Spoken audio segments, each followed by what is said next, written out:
as Karen. Okay, and also we will actually look into the scope of the examination because that's where the main concern is, and this revision will target it towards the main final assessment. So most of you have actually aware that you have been through the assessment of your assignment, which is you actually went through the assignment for week 6 as a group assignment 1 that is weighted at 30%, and week 9 you have actually went through the individual assignment, which is also weighted at 30%. So this revision will also assist you more towards your final assessment, which is also called the final assignment, weighted at 40%. Okay, I hope you have the same information as me. So this is where I'm actually quoted as. Okay, so you have the first assignment 30%, the second individual assignment at 30%, and the final assessment, which is where I would focus at here. All right, the final assessment. Can you all see the sharing screen? Yes. Okay. And just a quick sound check. Am I clear and audible to all of you all?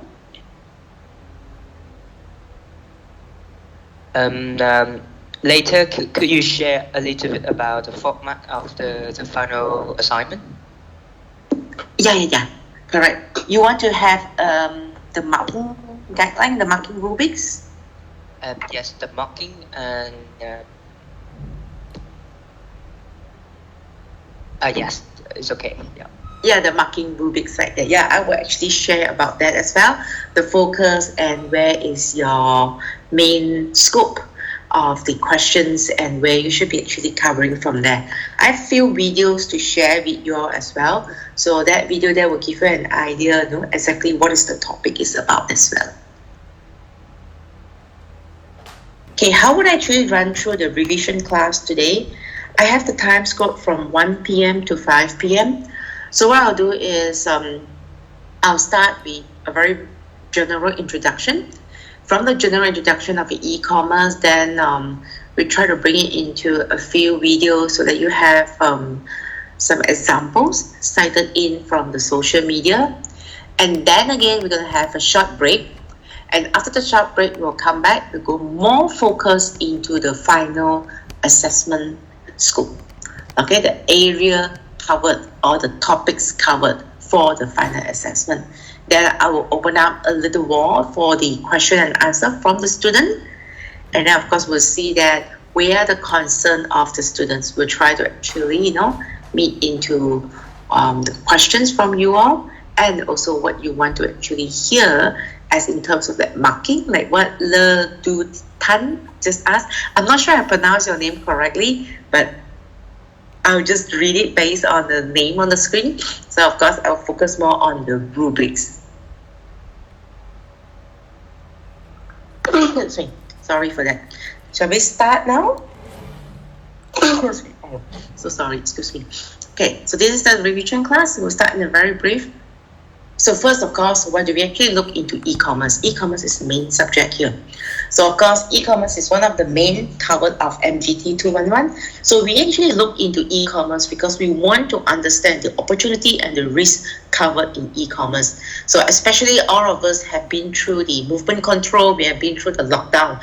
And in these past 2 years, we've been through the lockdown, we've been through the movement control, a lot of shifting of paradigm of business have move from the traditional business to the online business. And one of the most popular online business is e-commerce. So from there, we need to be aware of the opportunity and risk. Many businesses have took opportunity the moment they go online. One of the main business that went very well during the pandemic is Grab.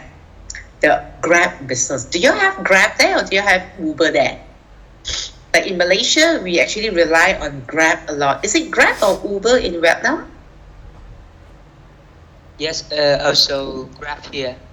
Very popular Grab there, right? Yeah, correct. Yeah. So they are the one that is moving around and they're given the permission to go around for business during the pandemic. So in our case, in Malaysia, it's like everyone is just depending on them for the delivery of food, delivery of groceries, delivery of essential items. This is actually where the business really flourish. So those are the opportunity that one actually look for. But on the same time, we also have risk. Risk is, are we using the right technology? Are we using the right platform? Because in e-commerce, there's so many platforms that we are looking at. And some of the platform, we are not so sure is it the right platform to be used in the targeted social media group or in the targeted customer group. Because targeted group, you really need to know how old are them, their earning ability, where are them, is it the right way to deliver an attention and attract them back to the online platform? Because you may have a very successful platform, but end up you have a very weak internet connection. Then you will end up with nothing. Because people cannot access to you, people cannot be attracted to your online platform. So main thing is the moment you want to succeed in e-commerce, we need to look at the technologies, how the technologies are evolved in the area or in the targeted consumer that you are looking at. So this is actually now definitely an exponential rate because the whole world experienced the pandemic in the year of 2020 and in the year of 2021. And in that pandemic moment, I'm sure you all know what I meant by the pandemic, which is the COVID-19 pandemic. And at that time, all of us have restriction. All of us have boundary. We actually not allowed to go out at certain time, and we are only allowed to actually travel within kilometer radius from our location. So from there, lots of things went online. Even for education, some of my classes is shifted online. I have to deliver my class from home via the internet technology. Same thing with a lot of business. Their employees are working from home. And how do we work from home? Technology. Technology is one of the things that is exponentially moving forward during that time. So e-commerce is the moment that people are tracking through as the savior, that how we can turn the business activity going on, and yet we are in a pandemic moment. Of course, not to deny, many business close, many business fail. In fact, during the pandemic moment, lots of business can't make it, and they have actually decided to wind up, to close door. But again, there are also business that took opportunity. Who are the one? Like what I just mentioned, Grab, home business, home entrepreneur. They start to sell things by making it from home and selling it online and deliver it. So those is one of it. And a lot of people are resolving to home cooking, home baking, and art craft. Okay, all those art craft, and you can actually get it from the home entrepreneur. So that is one. So this is where we see the disruptive of the business change. There's a shift of the business change that move from the traditional business to online business. Is where we call it as new opportunity. So you are actually very, we call fortunate. I'm not sure fortunate or unfortunate because we have to go through COVID-19, but I would definitely say fortunate in the way that you actually witness the change of how we rely on technology, and you actually experience the shift of the traditional business to online business. Yeah, because a lot of people, if we actually look into that, in the past, how do we realize or how do we study the change? We look into case study. But now, in this generation, we went through it. We witnessed through it together. So that is definitely something that you make it as a book of history that how we went through the pandemic of COVID-19. Okay, so from there, we use of internet to transact a lot of business. That will include the web, the mobile browser, and apps. So of course, some of us will actually use through the mobile, which is actually our smartphone, and some of you will use the laptop or the tablet, and also that will rely a lot on the apps, the mobile apps application. So in a while, I will actually show you a video that contrasts between the digital marketing and the social marketing. And we're going to look into the niche difference. How do we see the differences that how people are bringing through to a social marketing and the digital marketing? And of course, more formally done is digitally enabled commercial transaction between and among organizations and individuals. Look at lots of formal business like banking industry. If you look at bank, in the past, bank transaction, it is a transaction that we need to queue in the bank. I'm not sure whether you remember this or not. That is one of the most traditional way of a banking. We have to queue and wait for hours for our banking transaction to be done. But now, look at how technology have simplified the banking transaction. Just a matter of an ATM machine. It changes everything. If you do not have the ATM machine to withdraw money or to deposit money, the queue in the bank will be everlasting because everyone will be queuing in, waiting for the counter with the bottleneck queue control for that one counter to do the transaction. But now with the ATM machine, everyone will just go to the ATM machine to perform the banking transaction. And moving on forward from the ATM machine, we have the website, where you can log into the website using your bank secure ID of username and password. Then you can perform bank transaction. And now even moving forward, we have the mobile apps where the bank will digitally send you the tag code, and from the tag code through your mobile, you can perform banking transaction. Is it all safe? Are we willing to move forward? Because you do remember the moment bank started to introduce online banking, a lot of people are reluctant to move and to accept online banking. Everyone was skeptical, like, is it safe to do it online? Will people scam and fraud if I perform my transaction online? And some people at that point, they still prefer to go to the bank physically in the building and perform the bank transaction. They refuse to trust the online banking. But you see, during the pandemic, we started to introduce cashless transaction because people were circulating and say cash also can spread COVID-19. And then everyone is so afraid to use the cash. And then everyone started to go in by QR e-wallet payment.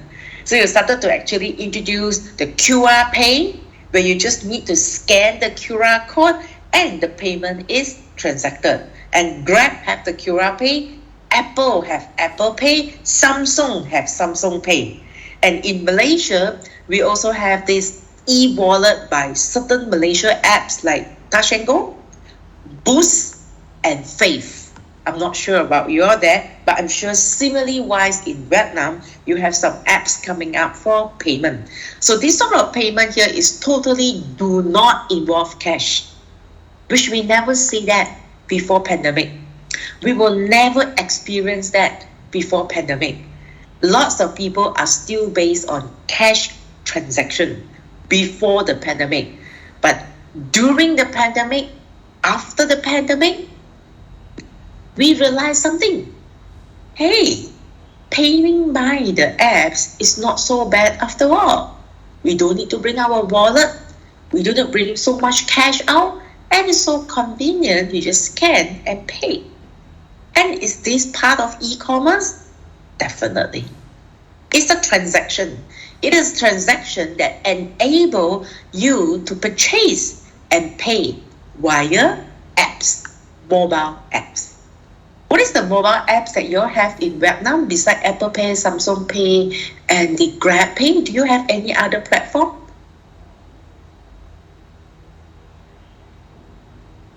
You mean besides Grab?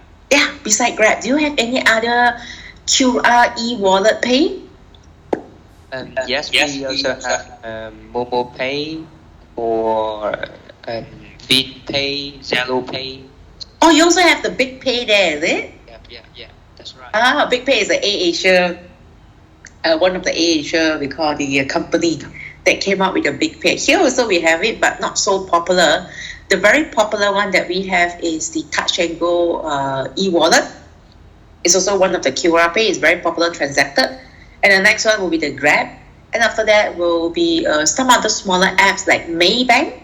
Maybank came up with their QR Pay as well. So every country will be different, but it's definitely a move away from cash. Okay. Oh, more students have joined in now. So for students who have joined in, we gave a slow start so that eventually when you join in from there, you don't miss what is happening, especially what we are looking for, final assessment. So we gave a slow start by giving out a brief introduction how e-commerce is making it now towards our economy and what we have experienced through the pandemic. Okay, for those who have joined. So if I'm speaking too fast for you all, you can just type in the meeting chat. Let me know to slow down, because at times when I feel that there's no response and I need to get the student attention, I may tend to speak a little bit faster. Do actually let me know if I'm too fast, then I'll slow it down from there. Okay, if the internet is breaking off or I'm actually fading out, let me know. I will check what's happening here or probably increase the volume of my mic to make sure that you are unable to hear me, that I'm audible enough to all of you. All right?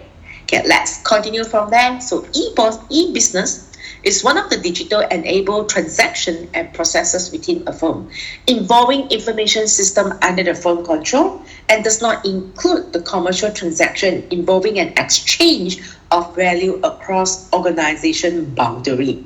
In the past, we are always looking into boundary, because when we actually have a business transaction, one of our main boundary is the currency. A different currency recognition, that every time when we move from one border to another border, we started to change the currency of that country so that we can use in that country. But the one, if we have e-business, currency is no longer an issue, because all these have been digitally enabled transaction. You can pay in your own country currency, and yet the online business will do the auto conversion. So of course, this is one of it that we don't really need to involve a commercial transaction that involve an exchange of value across the boundary. So easily now I can buy a product from Vietnam, I can buy a product from China, I can buy a product from Australia without looking at what are the currency conversion, because the website platform have already coded the price in the currency of your country. So I can enjoy things around boundaryless. That's what we meant in e-business. So in e-commerce is actually what we call electronic commerce. It's all electrically mediated information exchange between an organization and its external stakeholder. External stakeholder would involve everyone: the public, the consumer, the supplier, the government, the banking people that would be part of the external stakeholder, not to mention competitor. And e-business or digital business, how business are applied through the digital technology and the media to improve the competitiveness of their organization through optimizing internal process with online and traditional channels to market supply. So this is the way that a lot of people started to go with this word of drop shipping. Drop shipping is where you work it out with the platform or the digital online platform to have your product packed in their warehouse. So the moment people purchase, immediately they can move out your product from the warehouse to your selected address for delivery. So that's actually one part of it that is moving forward in e-business and digital business. Because in the past, if we look at e-business, it's a very slow process. People will place their order online, and the seller will then proceed to purchase the product to be delivered to the customer. And if you involve a platform, seller will need to send to the platform address, and from the platform address, they will only send to the consumer. So this process will take days. And a lot of customers, they do not like this process because they feel that they wait too long. Nowadays, customers don't like to wait. When they buy something, they want to see immediately. Unlike those days, those days we always call our mail a snail mail because we wait for weeks. And those days when they communicate, they use a snail mail where they write it down into a letter and they will post it. And one letter will take weeks to arrive. But now, with the speed of technology, people don't like to wait anymore. So straight away, if they buy something online, the tolerance for them to wait is like a few days and the product need to arrive. Anything that exceeded a week, they will feel that the seller is slow. The delivery is slow. And then now they came up with a solution, a drop shipping, to actually speed up the process of the experience of shopping online compared to the traditional channel of market and supply, which is very different. So as time goes by, I will definitely see more and more support services is actually coming on board to support e-commerce. So if you just look at the courier services, there's so many courier services booming up during the MCO. Sometimes some of the courier services are just born at the pandemic time because they can see the demand of the people looking for courier services. Because we cannot do anything from home, expect them to shop online. And when you shop online, if you want the product to arrive fast, the courier services need to be at standby. Yeah. So prior to that, we don't have so many, but now you can see more and more courier services in terms of delivery are coming on board. More and more competitors are joining in because they can see this is one of the support services to enable the success of e-commerce. Okay, so if you look into that, a lot of these are based on the internet. It's one of the technological building blocks underlying the e-commerce. A lot of the things actually based on the World Wide Web. That's actually based on the HTML, and now we even have the HTML5, the deep web versus the surface web, and we move forward even to the mobile platform, where they actually go for mobile apps. So of course, those who are actually using the mobile platform, you usually will need to download the apps, and from the apps, you transact the transaction. And if you link the transaction to a payment, every time when you purchase anything, just one click, your transaction is done. The payment is paid. So of course, there is the risk involved as well. So one of the unique features that we get to see in the e-commerce technology, we always say ubiquity. Ubiquity is the richest form of e-commerce because it can go anywhere or available everywhere. That is the ubiquity of the e-commerce, the unique features. Second of all is global reach. There's no full stop. There is no way that you cannot reach out in terms of e-commerce. We can reach out to anywhere that as long as there is a connection to it via the platform. You also have a universal standard. That's one of the common inexpensive one of the standards. You have the information richness. Nowadays, anything we want, we just Google. Any definition, Google. Any assignment, Google. I'm sure you all did that, right, students? Okay, then information is actually rich enough that everything just went transparent, and people can just do a research online to know what is it about. So you can see that during the pandemic, everyone do not know what is it about. Shall we take a vaccine? Shall we not take a vaccine? Shall we drink more hot water to get rid of the COVID, or shall we not? Do we need masks? How many layers of masks? All this we have to Google and read about it. Is 3 layers of mask sufficient? 4 layers of mask sufficient? And then now with 5 layers of mask. And then not only that, they have masks with 94, masks with 95, and etc., etc., etc. And all these are just for protection. Not to mention sanitizer. How many types of sanitizer is arise in the market? Oh, this business will be booming like mad because it's a demand for masks, it's a demand for sanitizer. And to one point, Panadol went out of stock. And this is actually what we have. So of course, all this information richness, actually some sort of like people getting the knowledge to go for this. And everyone just Google for information. Because the moment it started, information is not clear. So everyone was just reading and reading and reading online to get a more detailed information. How do we overcome this COVID? Correct? I'm sure you all did that. You have to read a lot to know what is it about. We Google it. And then some of you will even have to actually share information. After you Google, you want to share with your friends, you even share on the social media, like Facebook or Instagram or TikTok or even some WhatsApp or Telegram.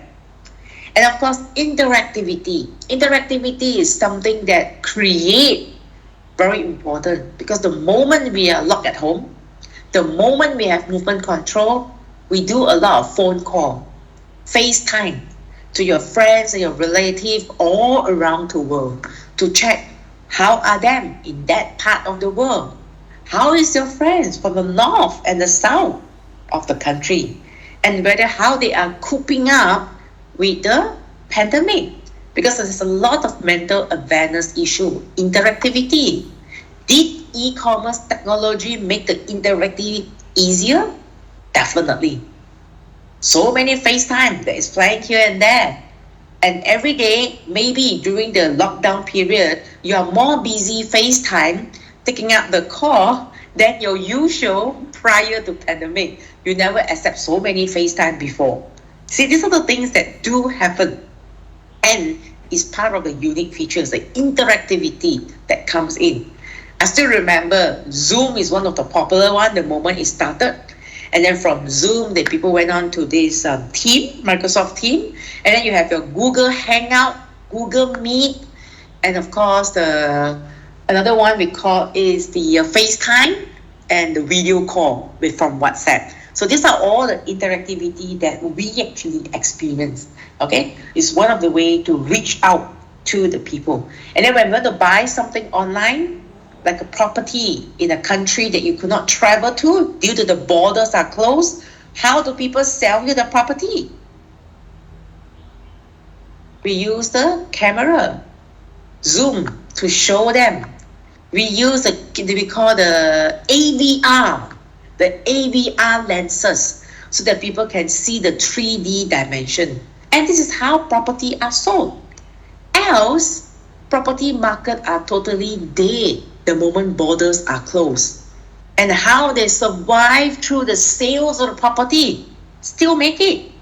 So many people from out of the country manage to do property investment from another country via online transaction, via online meeting, by showing them how the property is like, how the facility is like, and people will transact the transaction to purchase it.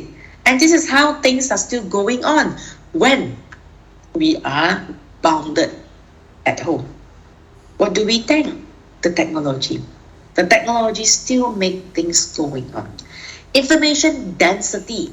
All the information becomes so detailed. It reduces the info cost and raises the quality. As a consumer, we tend to compare from one to another. How do we compare? Not physically, virtually. We go online here, check in this website. We go online there and check in another website. We compare. Compare the cost, compare the quality. Now to add on, not to mention, we look at the feedback. We look at the review. How good is it? 7, there is the personalization and the customization. The website itself can customize to the page that you frequently visit. Let's say if you used to read your newspaper online, it can customize to the sense of the section that you always read. So the moment you log into the website, straight, they will pop up your favorite section in the newspaper. Personalization, they will even greet you. Good morning, Karen. How are you today? They will greet it through the website. That's how the website have done personalization. And it's via the cookie that is actually enabled in the system. And last of all here, social technology, the riches, the social media, TikTok, Instagram. These are the social media moving on where the user are generated content and the social network. Like now, if you look at TikTok and Instagram, lots of content, very rich content have been shared. I'm sure during the lockdown moment, how do we exercise? We look at TikTok. We look at the Instagram. Look at how people share the exercise routine. And you will follow that. Correct? And there's so many online exercise groups that make it available online and they put through the connection via Zoom and they have Zoom classes to let you actually still continue with your exercise routine. Have anyone done that? Do you experience it? You join in the Zoom class for cooking. You join in the Zoom class for exercising. This is what we do during the lockdown period. Did you do that? Yes. Yeah, I'm sure you experienced that, right? Yeah. Do you enjoy it? Yes, teacher. Oh, you actually enjoy it. Do you prefer an online class or a physical class? I would prefer offline class. Oh, you prefer online classes? Offline teacher. Offline, that means you like face-to-face to meet the people, to meet the teacher. Yeah. Okay, that's nice. Of course, there's a very contradicting point because officially this semester onwards, Help University have actually got the students to come back to the campus. But still, we have the minority of the students who still prefer online classes. As what I always mention, there are opportunity and risks. There are advantages and disadvantages. Through online classes, the moment when I have to do as the lecturer point of view, I have to go online to teach, I have my difficulty. Because in 24 hours, I have to learn how to go online, how to teach online, because it happens so sudden. In that week itself, we have to move everything online. So we have to pick up a crash course, 2-hour course on how to teach via Microsoft Teams. That is one of the main difficulties that I actually encounter. But as the time go on, every month by month, semester by semester, I get to experience teaching online. But what I discover is through teaching online, the students are more interactive. They will either interact with me via the meeting chat, they put on their mic to answer, and sometimes they will even write to me via the Microsoft Teams message to give their opinion. This is something that nowadays, if I go back to class face to face, students are afraid to talk. Students do not like to voice out in a group. Yeah, this is what I actually realized. So in a way that through online, I started to see another point of view that students can raise and voice out their opinion via online. which is good, like tutorial. Usually tutorial, if I conduct it in a classroom, participation are slow because they're shy, because they're not so sure the answer is correct or wrong. But the moment I started off with a tutorial online, hey, the participation came tremendous. Like students are participating for their answer because it's online. They will know that a lot of students are actually going to give their answer. So in a way that you can't see their face, you can only see the button with the icon name, and they don't mind giving their answer. And this is what I actually pick it up from there. Well, as I just mentioned, everything, either is it an online class or face-to-face class, there are advantages and disadvantages. Like for online classes, you have online exam, you have carry home assessment, which is one of the favorite among the student because you avoided the fear of stepping in the exam hall to go through the exam in the tension of the invigilator walking around and that 2 hour to 3 hour timeline. But the moment you're given an online exam, you're more relaxed because you avoided the exam hall. Did I speak the truth for some of you? Excuse me? Yep. Can you explain number 3 and 6 for me again, please? The number 3, the universal standards, is it? Yes, and number 6. How do I pronounce your name? Yeah. How do I pronounce your name? Thư, actually. Toe. Is it toe? Yeah, Thư. Yeah. Tô Minh Tố. Phan Thị Minh Thư. Totally different from what I actually see. But it's Toe, is it your last name? That's my first name. My last name is Phan. Thu Phan, actually. Too Fan. Is it Too Fan? Okay. So for point number 3, thanks for raising up. It's good to always ask me to repeat, then you can actually get to hear. So universal standard. Universal standard is actually how you see through the common, inexpensive one of the standards, where you tend to compare the universal standards of what are the products is about and how the different part of the world are using it. You tend to compare it and you can get to see the standard making of it. Like in the sense of you need to learn how to use the iPhone to get easily reach out in the internet on using it. And from there you get to see a lot of people are giving the review of what is it about, how to use it, how to get through the function and the features. So this is one of the universal standards that you actually pick it up from there. It's a very common, inexpensive standards if you actually look into technology because people are sharing it from there. Is it okay there? So it's meant that at the common standards, right? Common standards is actually different from every country, but it's one of the shared information that they actually make it available on a technology that people manage to learn it from there. All right.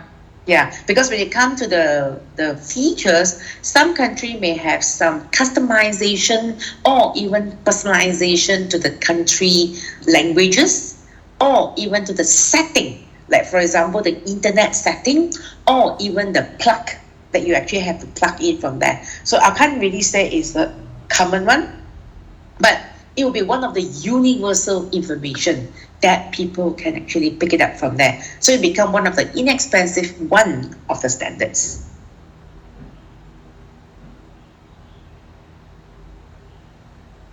All right. That's okay. You have question from that?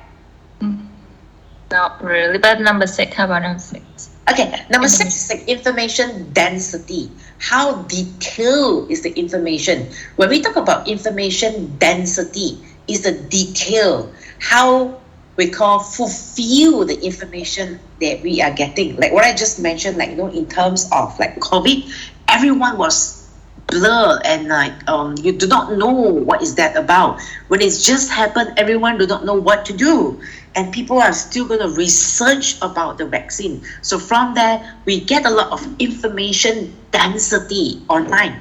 But again, there's also an obscure information, whether the information that we get online is true or it's just like a fake information. So we have to actually filter the information that try to actually know which is the right information to pick up and which is the wrong information to drop off from there. So we need to actually see how do we reduce the information cost and raises the quality of the information that you are obtaining online. Because down to online is the open-ended source. We don't know which information is true or which information is fake. Oh, all right, I got it. Thanks. Okay, that's good. Okay, let's move on. Any question from there? We have about 28 of you now here. Any question? Okay, if not, then we will move on to the types of e-commerce. So the types of e-commerce, you have business to consumer, which is very common now. It's directly to consumer. We don't really actually interact with the business. It's like a business deal directly with the consumer. That's where the B2C. So it's from the seller to the consumer. Then you also have the business to business, where the business are selling to the business. Like the warehouse is selling to the intermediary. That could be one of the business to business. Then you also have consumer to consumer. The consumer purchase to sell back to the consumer. This is done a lot where? In Facebook. Facebook have a lot of consumer to consumer, and another platform is those local website. Okay, like the website that you have in your country. Like in Malaysia, we have this website called Muda. It's a consumer to consumer, where the consumer are posting what they actually wanted to sell. So Facebook have it as well in the marketplace. Okay, in Facebook, they call it the marketplace. And then you also have the mobile e-commerce, where there's an m-commerce, people are selling it through there and pay through the transfer of money via the e-wallet. Then you have the social e-commerce. Social e-commerce is like people are selling it on Instagram. People are selling it at TikTok by sharing you a video on the unique features, on the advantages. And then they pop up a button, shop now. That could be one of the social e-commerce. First, they share you a video first, a story of the video, how the product gives you the benefit, and then they ask you to buy. And then you also have the local e-commerce. Local e-commerce is based on a lot of the local website to promote back to your local businesses. That's actually where you get to see local e-business. Like a lot of F&B, during the pandemic time, they came up with a lot of local e-commerce platform to merge all the F&B surrounded near your accommodation. So like 10-kilometer radius from where you stay, they have all the shops participating in the local e-commerce to start to offer delivery to you, which we can't go out to purchase. So that could be one of the local e-commerce. Like the area I'm staying here, for example, like Kuala Lumpur, we have Selangor, we have Bangsa. So from this area here, they started to do a local e-commerce to have all the local F&B, food and beverage join together to supply to the people staying in that area. So it's like, for example, like District 1, District 2, District 3. This is how they actually classify it and have a merging of all the business in District 1 to have a local e-commerce supplying to people staying in District 1. So people from there, they will tend to download this app to actually see what is available nearby. Because somewhere nearby also means the delivery could be free or the delivery is cheaper. Because if you select somewhere very far away, then understood the delivery is more expensive. So from there, local e-commerce, they come to this level, they can build a community around it. Okay, that's one of it. And this is getting popular. So prior to pandemic, this never happened. which I can be very honest with you, prior to the pandemic, this will never happen. But during the pandemic, people started to see the opportunity for this to happen. Okay, the growth of it, if you can get to see e-commerce is steadfastly growing. You can see from the 1995 to the 2021, it will be a curve moving upwards, and it will even be up further on to 2022, 2023. It becomes one of the lifestyle, one of the desire that people will always want, that people will find the convenience in it. And more business are just hopping onto it. So you can see in this growth, it's very slow between the period of 95 to 2000. You see the line? It's actually flat line, really a flattened curve. And then from 2000 to 2005, we started to see the linear of the curve moving upwards. And then the sudden scoop that it flattened a little bit before 2010. And from 2010 onwards, the linear curve become steadfastly moving upwards. And again, it will be still moving upwards to the next couple of years as people started to saw the opportunity in it. That's actually part of the growth. And the growth of the B2B. B2B is actually slower. You can see that the linear curve would not be as sharp as the earlier one. You can see this earlier one in B2C. From 2010, is sharp moving, growing up. But you can see B2B, the curve is a bit, we call a slope that is a bit flatter than the earlier one. But still, it is growing. You can see that from 2003 to 2005 as a growth. 2005 to 2010 is a slow one because it's a flatter one. But from 2010 to 2015, the linear curve is going up. Right down to 2015 there, prior to that, it's flattened a little bit. And from 2015 onwards, it started to grow up from there. It's a B2B. B2B will be a slower because why? Because a lot of people will start to deal directly to consumer. Especially now, a lot of the entrepreneur, they prefer to deal directly with the business instead of using intermediary. Nobody like intermediary because intermediary will raise the cost. Okay, because intermediary want to earn. And then consumer, when they purchase it, they also want to earn. So from there now, if the consumer want to reach out to a lower price, they will deal directly with the wholesaler. Or some of it, we can say the factories, which manufactures the product. That's where you get the low-end price.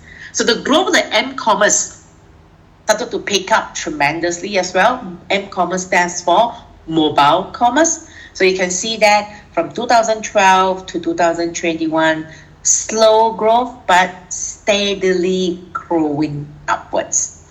Okay, especially here, when you pick up from 2017 to 2021, it's actually moving fast from there.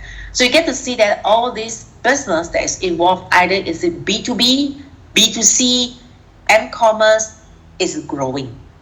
It's something that will still be growing even though we go through pandemic, even though we go through war zone with the social warfare, but yet this will still grow because people have actually learned to use the technology. Everyone now can pick up technology. Even a small kid from like 5-year-old to an elderly to 80-year-old, they can use the online technology. See? Even a small kid, they use the technology for games, for education, for writing, because that's where the apps are being brought in to teach them how to learn via the tablet. So like a 3-year-old and a 4-year-old are picking up a tablet for coloring. Like our days, when I'm younger, I really do my coloring via color pencil, crayon, and watercolor. I think you all know what I meant, right? Because you must have experienced that. But you see nowadays with the younger generation, their coloring is only via technology apps. Different apps, different stroke. They can select and tell you how to color and how to draw. And even my niece and nephews, they can tell me that, oh, this one you have to use a bigger brush. This one you have to use a smaller brush. They can select it in the apps of the tablet. But in my days, when I'm young, that's don't know how many decades ago, I had to actually pick it up via the real brush with a wooden stick and do the coloring via my own, the mixing of the watercolor with the water and mixing off the colors from blue and yellow or green and yellow to have a different tone of the color. We actually go through that. But you look at this younger generation, everything is online. They just go on the tablet and use their hand to select, and then the color will come up. So that's a change. That's where you get to see there's a movement where people are just going into online. So e-commerce, as a brief history, you get to see the precursor.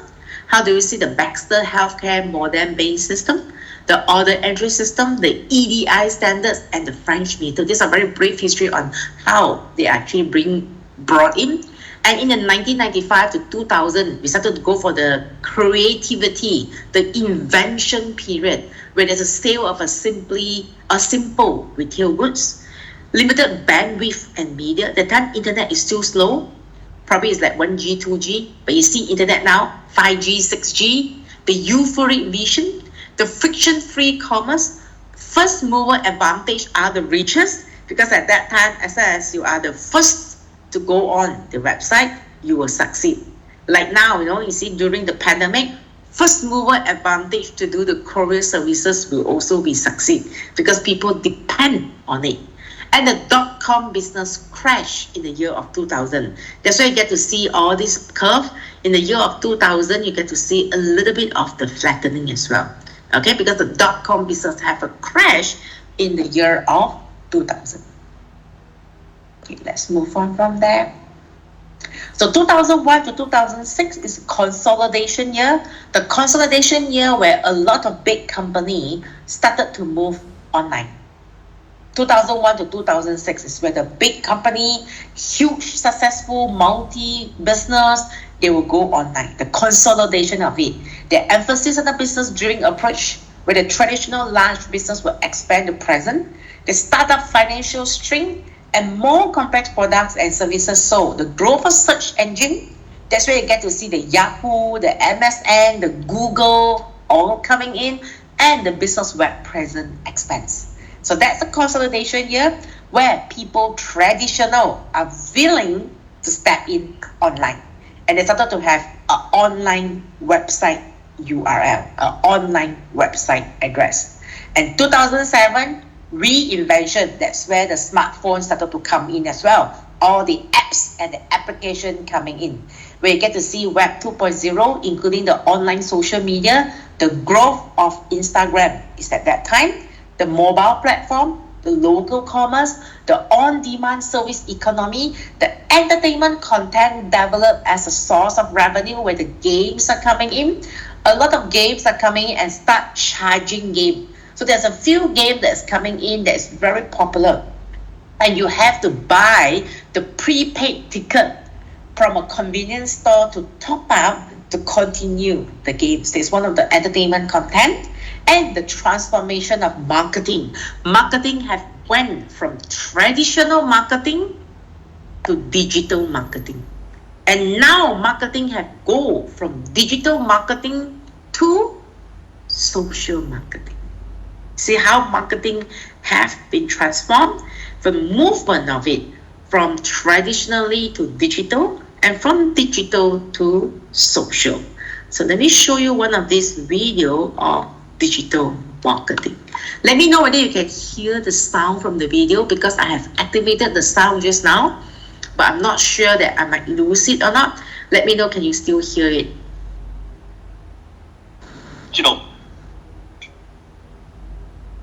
Is there sound from the video? Yes. Yes, okay, good. Thank you.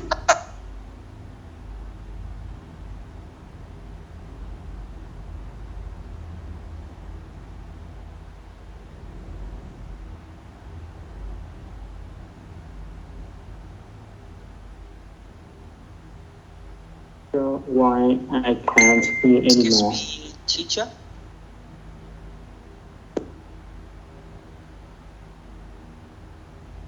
Can you turn on your mic?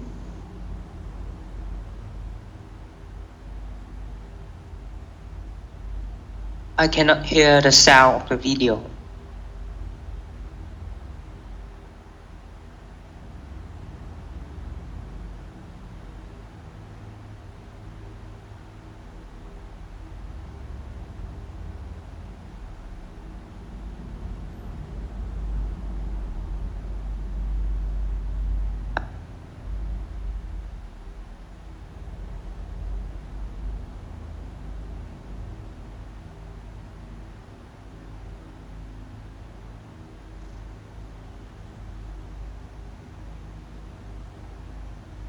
A digital marketer. He works as the head of digital marketing for Amazon. But how did Joey get here? A few years ago, Is it there's a sound now? Yes. Oh, now there's a sound. Okay. So it does work. Sometimes I have to stop sharing and I re-share it again, then the computer sound from the video that I have. Okay, if there's a sound, I will continue this video now. He works as the head of digital marketing for Amazon. But how did Joey get here? A few years ago, Joey began to see a large number of opportunities popping up in the field of digital marketing. To begin his entry into the field, he needed to understand what exactly digital marketing was and what was so great about it. First, Joey learned that digital marketing was a form of marketing through which you could advertise to people digitally.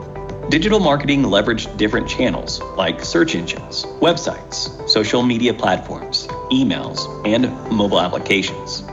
It would give marketers the opportunity to interact with and understand their audience better, and to increase the trust in their brand. Digital marketing would also show marketers advertisements to people based on their actions and preferences on the internet, while being less expensive than traditional forms of advertising. After understanding the main concepts of digital marketing, Joey realized there was more to digital marketing than he initially thought. There were also many types of digital marketing. Types like content marketing, search engine optimization, pay-per-click, social media marketing, email marketing, and affiliate marketing. So you can actually see through this video in the digital marketing, it covers up all these marketing aspects that if we actually compare back to the traditional marketing, no, it will not be covered from there. So this is one of the main concepts that make marketing even more rich. Okay, more rich than the traditional. Because traditional marketing, what can do? Newspaper, television, radio, highway billboard, but it doesn't reach out to the right consumer, to the targeted consumer. But with this type of digital marketing that involved in, you can directly attend to the consumer group you want. But when we could talk about social marketing, it's even better. Okay, let me continue the video here. And once he understood those types, he set up a digital marketing campaign for his uncle's e-commerce website. Let's have a look at what he came up with. First, Joey created content like blogs, videos, infographics, and case studies so that he could generate audience interest in the brand's products or services. This was content marketing. Next, he needed his audience to actually see his content. The first step was to create content on specific search keywords that were relevant to the target audience. Joey would make optimizations on the website and have credible websites linking back to the content. And lo and behold, the website began ranking on the first page of the search results. By continuous optimizations, Joey would continue to improve the ranking and ultimately make the website rank at the first position. This was SEO, or search engine optimization, and Joey could do all of this without spending a single penny. See, from there you can get to see how the digital marketing enable to get information. Remember, when we talk about information, how do we source the information? The richness of the information and the in-depthness of the information. This is it. You can just get it without any cost. No cost involved. The richness and the in-depthness, that's also one of the ubiquity of the e-commerce. Where's my mouse? Okay. He could also drive traffic to the website with advertisements. But for this, he would have to pay a certain fee each time the ads were clicked. He could have text ads that show up in search engine results, image ads and video ads that show up in websites, and much more. This was possible with the help of PPC, or pay-per-click. However, Joey wasn't done yet. To reach a larger audience, he needed to tap into social media platforms. He would use social media platforms like LinkedIn, YouTube, Facebook, and Instagram to advertise the brand's content. He would use these platforms to advertise the brand's products or services with posts, images, videos, and more to bring out the brand's story and engage with the brand's audience, who spend a lot of time on social media. Like PPC, he could use the platform to advertise the brand's products or services with text, image, and video ads, which needed to be paid for. That's social media marketing. Joey realized that a large amount of the audience weren't visiting the brand's website a second time. He needed to keep them engaged, nurture them, to make sure they purchased the product. For this, he would send them emails that helped them better understand the products they visited on the website and assist them in the buying process. He would also send emails to advertise his products or services to potential customers, that is, with email marketing. And finally, although Joey was able to grow the brand's funnel, he wanted more traffic from third-party websites. This could be achieved with affiliate marketing. Affiliates would promote the brand or product to their audiences for a fee with the help of email signups, registrations, conversions, subscriptions, etc. After setting all of this up, Joey had the hardest part of the process to get through. So you get to see now the differences, content marketing, the search engine where you get a lot of richness information, the pay-per-click, how people actually are paying by clicking at your ad, especially those sponsor link in the search, the social media marketing that will actually be very popular among the students where you get to see the YouTube, the Facebook, the Instagram, moreover the add-on now TikTok, the email marketing where people are just writing and spamming your mail with information, and the affiliate marketing on how they want you to go in for subscription as part of their member. Recently, Lazada is doing a lot of subscription where the seller, which are in the Lazada platform, they actually wanted you to be part of the member of their product. Yeah, this is actually one of the affiliate marketing. They want you to subscribe to it. And that's actually one of the way to get through the marketing. So wait.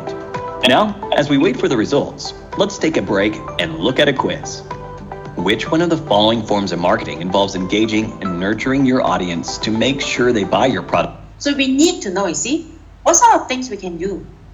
So people are buying your product, that people are coming to you. E-commerce. What sort of e-commerce platform? How do we reach out to the right people, the right platform, the right consumer? What sort of marketing will be successful for them? Products or services. A. SEO. B. PPC. C. Email marketing. D. Affiliate marketing. Let us know your answer in the comment section below for a chance to win an Amazon bounty. This one I won't give you the Amazon gift voucher, right? This one is from the website. But of course, this is the way on how do you see the engaging part.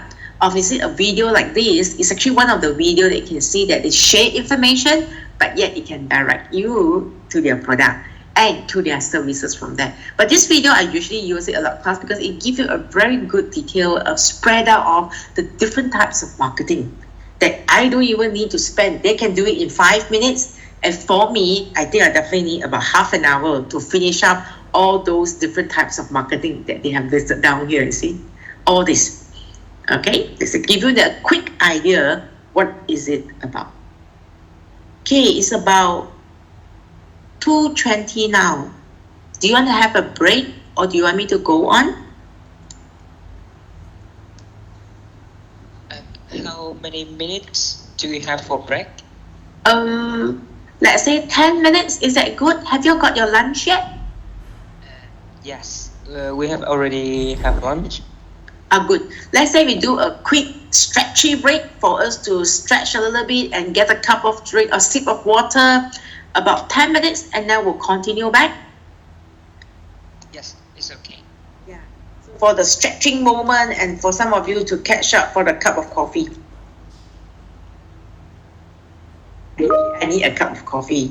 So I need to take this break now to get my cup of coffee. So sorry.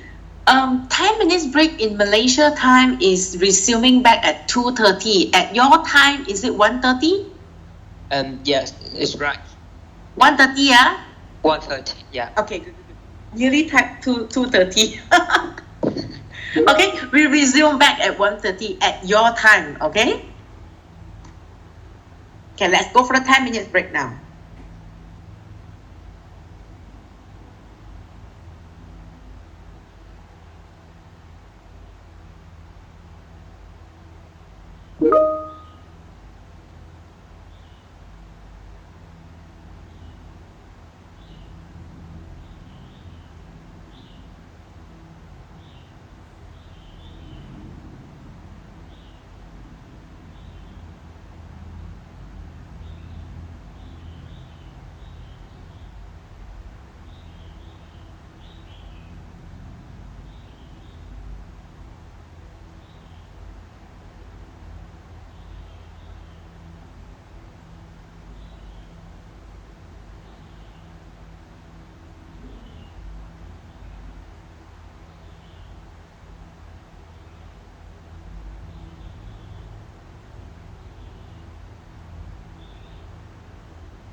Hi, is everyone back yet?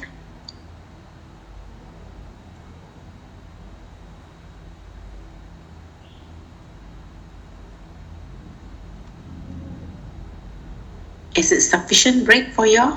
Just a nice 10 minutes for you to stand up a little bit, from your comfortable seat. And then you get a stretch and then sit back down to continue.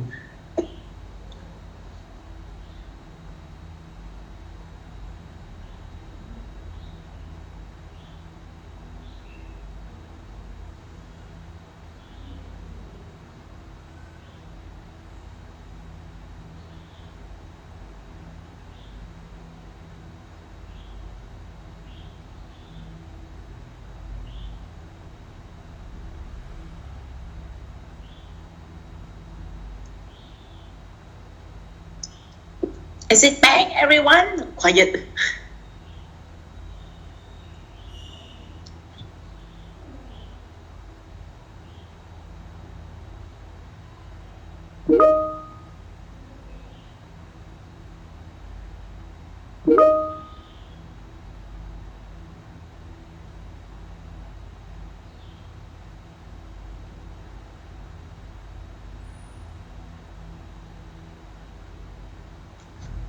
Thanks for the response there in the meeting chat. At least I get to see you are here.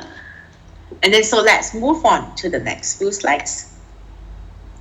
Okay, of course, this is actually how we see through the development, where you get to see the year breakthrough, that how we see through the crash of the .com and the smartphone revolution that is coming in.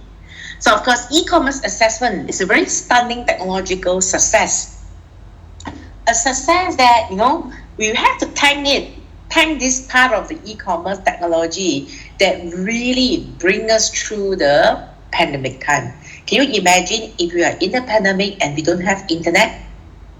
Or we have to go through the pandemic without any technology? Time will be very different. In fact, to watch the day pass will be very slow. Correct? Yeah. So of course, in that way, this is actually a very stunning technological success that's been brought through. Early years as a big business success, there's a few early .com have survived. One of the survival of the early .com is Amazon. Okay, online sales growing rapidly. That is definitely moving on. That's why we get to see a lot of shopping platform coming in. Like you get to see those Zalora platform and those like a Lazada platform. They are moving in very rich now. And many early vision that's not fulfilled, such as the price dispersion, the information asymmetry, and the new intermediary. So this is the one that would not be fulfilled because people do not like to engage intermediary now, because they know the moment they have intermediary, prices will go up. Who are the intermediary? The connection people in between. This will make the price goes up because they want a portion of the money in terms of earning. And other surprises is a fast follower advantage. We do have a lot of fast follower now. The startup cost, which is definitely low on the internet. Impact of the mobile platform. Emergence of on-demand e-commerce. So these are all the things that is actually came down as a surprise to the internet. The technology is one of the development and the mastery of a digital computing and communication technology. Lots of businesses have actually looked into it now, like new technology present businesses with new ways of organizing production and transaction business. And if you look at technology and business, there's a lot of collaboration now. You get to see a lot of the internet-enabled technology, such as a smart home, where they get to have your CCTV connected and your door connected via a thumbprint to enter, become a keyless entry, an aircon that is controlled by Wi-Fi, and also the purifier in the home that is actually internet activated. These are the things that is technology and the business collaboration that is arranged and organized in a way that, for a lot of new products creation coming in. The society that you look into, the intellectual property, the individual privacy, and the public welfare policy will be coming in. These are all the organizing teams that is coming in collaboration with the technology, and many, many more. So you can see nowadays a lot of the things are actually technology based. If you move into a smart home, you can get to see that the moment you enter the house, the curtain will open by its own, the light will on with the human sensor, and all these are connected via internet. And from the internet, they actually connect it through the smartphone. And in the smartphone, you can control like a TV remote control. Your smartphone is also like an aircon remote control. And also your smartphone is your CCTV alertness to see what's going on, okay, in the area that you are actually need surveillance. So these are actually everything enabled through the smartphone. And that's the mastery of this digital computing, that everything present or preset a business in one device. Okay, it's actually one of it. So a generation or the general model of this consumer behavior, you get to see the cultural, the social, the physiological. That is what we call the independent demographic variable that move into the brand, the marketing communication stimuli, the firm capabilities. There's intervening variables, there's market stimuli, social network community that have the in-store behavior that brings it down to the dependent variable, the buyer decision. And nowadays, a lot of the buyer will prefer to purchase online. They do their own marketing search, marketing info. They Google for the product. They Google for the product usage or the product advantages. And then they read the review and decide on purchasing. So lots of the buyer decision is actually done. Moreover, during the pandemic, lots of shopping is done for household product. Perhaps we are actually locked down at home. We are in the home that we are trying to make, everything convenient, and our household that is actually, lack of certain household product. And during that moment, it was actually done as the research that the household shopping product is tremendously increased at that moment. All those ways that, to make your household more convenient, or the electrical product that you do not have but you need it, that's one thing.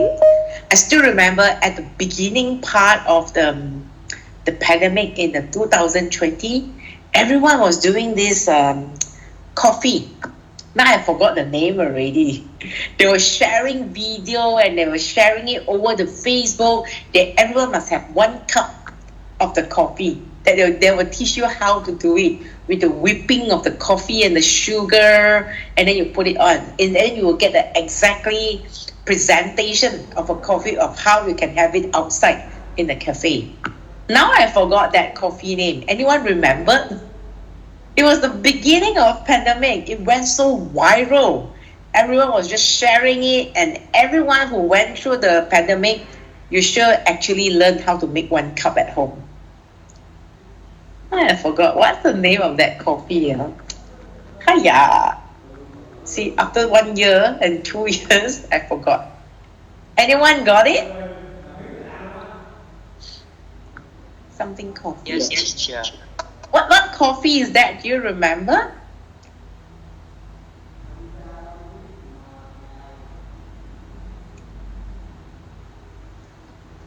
Now I can't recall. I was trying to recall it. No, can't. Forgot. Really forgot. Okay, now let's look at the 5 stages in the consumer decision process. So in that online purchasing decision, the consumer will need go through these 5 stages: the awareness of the need, the search for more information, the evaluation of alternative, the actual purchase decision, and the post-purchase contact with firm. These are the 5 stages that the consumer will go through when they actually need to look at the online purchasing decisions. So let's look at this 5 stage here. So in the awareness need recognition, where you get to see the online marketing communication, where they have the targeted display ads, the targeted email ads, which is the advertisement, and the social media. That's where the awareness is being brought in via the online marketing communication.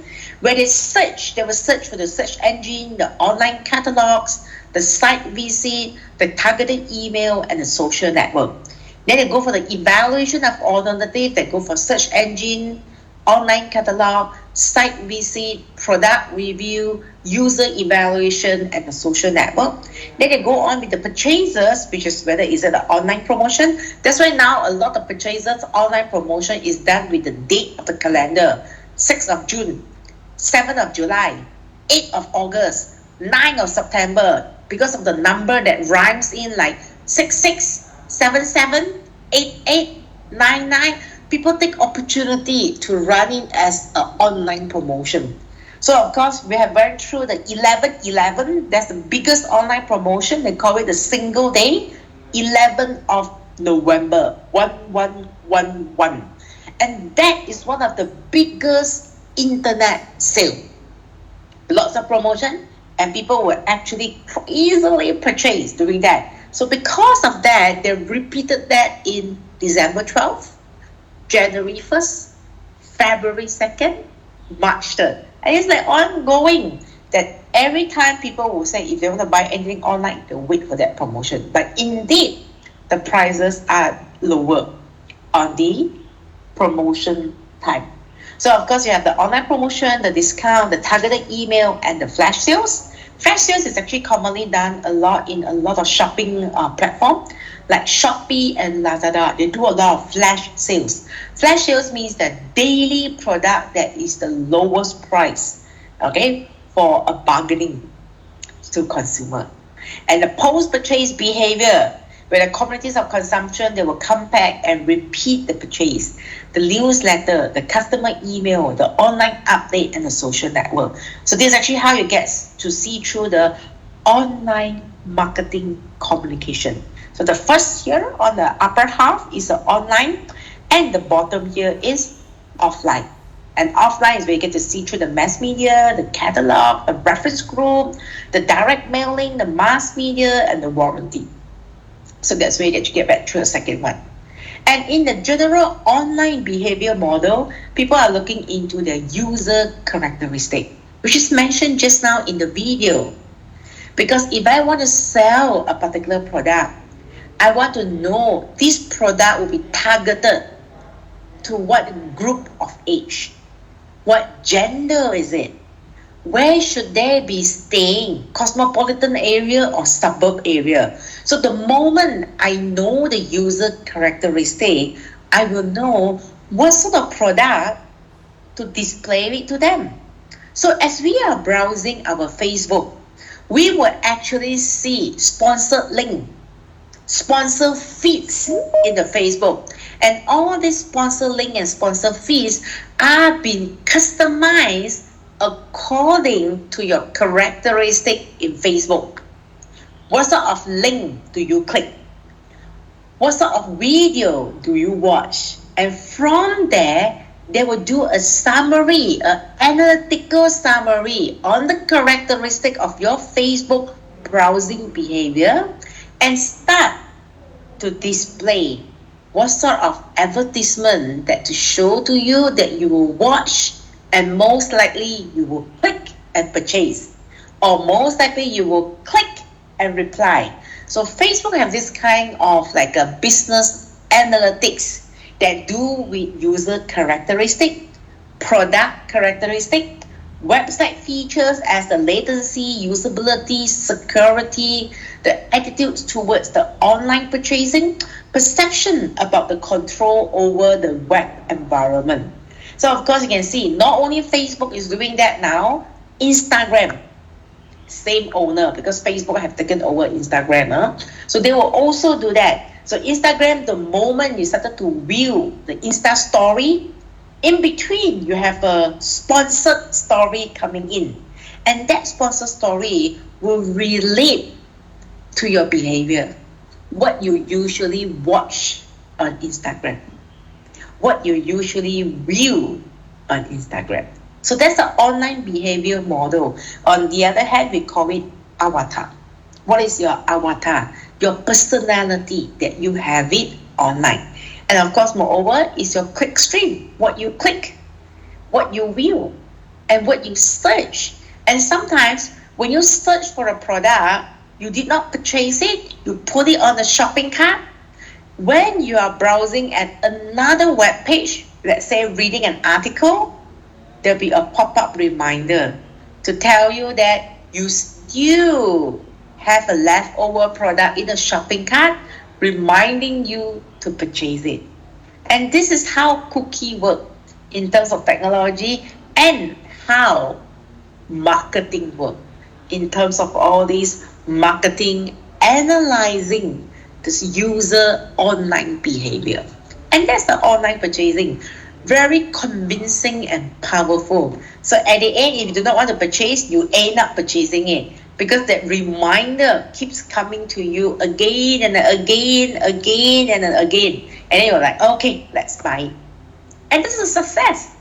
Online marketing, that is a success from there, because they know who they want to target, the age group, the location, the income spending power, which they can track it through your online behavior.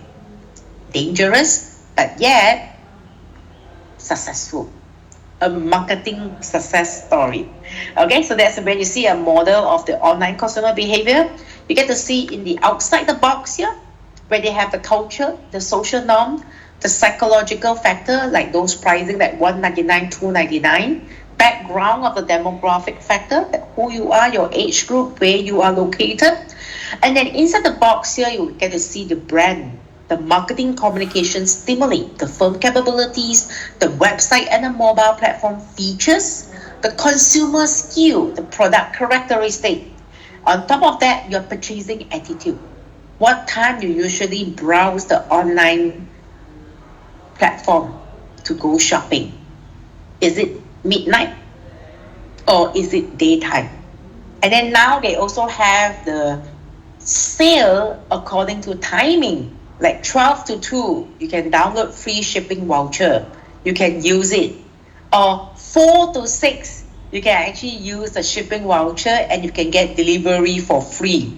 Actually, all these, when they set in the timing, 12 to 2 or 4 to 6 for the voucher and the free shipping, is according to the online consumer behavior, because they will detect that's the usual time that people will go online to shop. So that's why they have this popular timing as the flash sale coming in at the block timing of the day, and then the social network.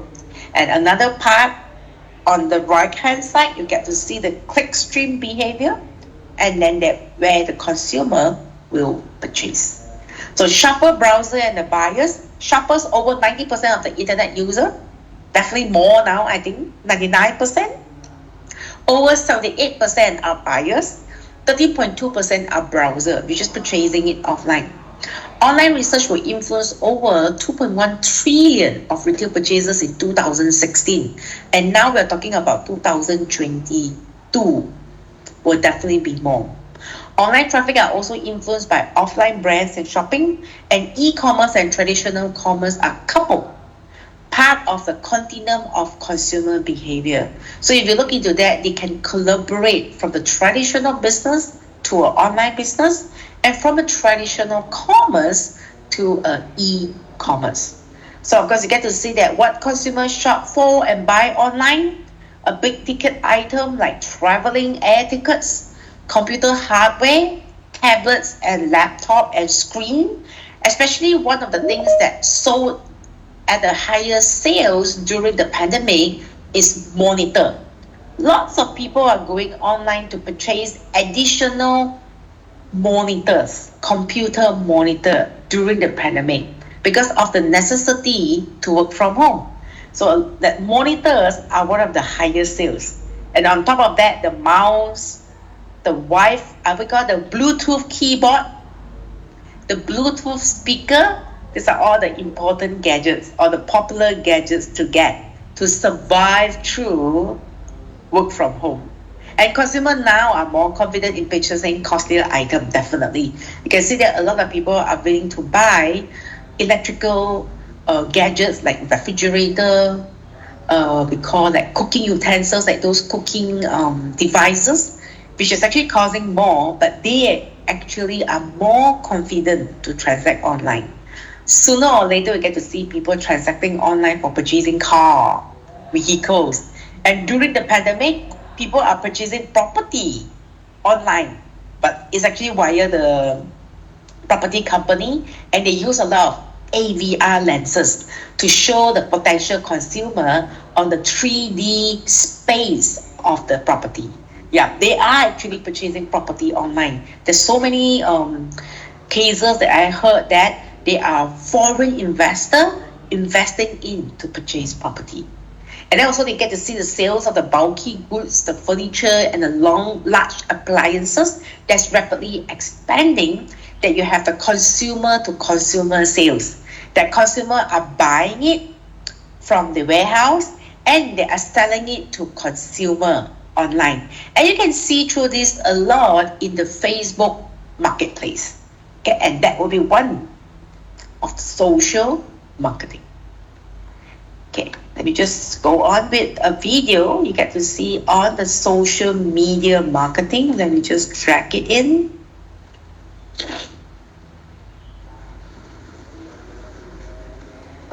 Phil's looking to release a book and set up a blog. He's sure that it'd be successful. Is there sound in the video or there's no sound?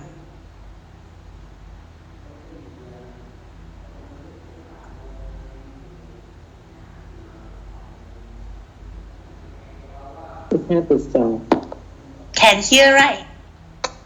Yes, that's right. Okay, thank you. Because sometimes after the break, it might be auto reset. This is Phil. Phil's looking to release a book and set up a blog. He's sure that it'd be successful, but he's only worried about one thing. He doesn't know how to ensure that his book reaches the right target audience who could enjoy his book. During that period of time, however, there were only a few forms of advertisement available, like print ads, billboards, radio, direct mail, direct sales, and the television. All of these options were pretty expensive. Their effectiveness couldn't be accurately determined, and they didn't let him advertise his content to the appropriate audience. Phil's book would never find the audience it deserved.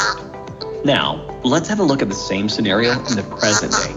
Alongside traditional... So you see, in the past, to actually sell a book, you actually find it a longer process, a more complicated process. But you see now, today, with the internet, forms of advertising, Phil would have access to digital marketing, a form of marketing that's a lot more lucrative, inexpensive, and configurable. Marketing that would enable marketers to advertise their audience digitally using channels like search engines, websites, social media platforms, emails, etc. Among these types, social media marketing caught Phil's eye. Social media marketing would give Phil the opportunity to take advantage of social media platforms to advertise his content to a highly targeted audience.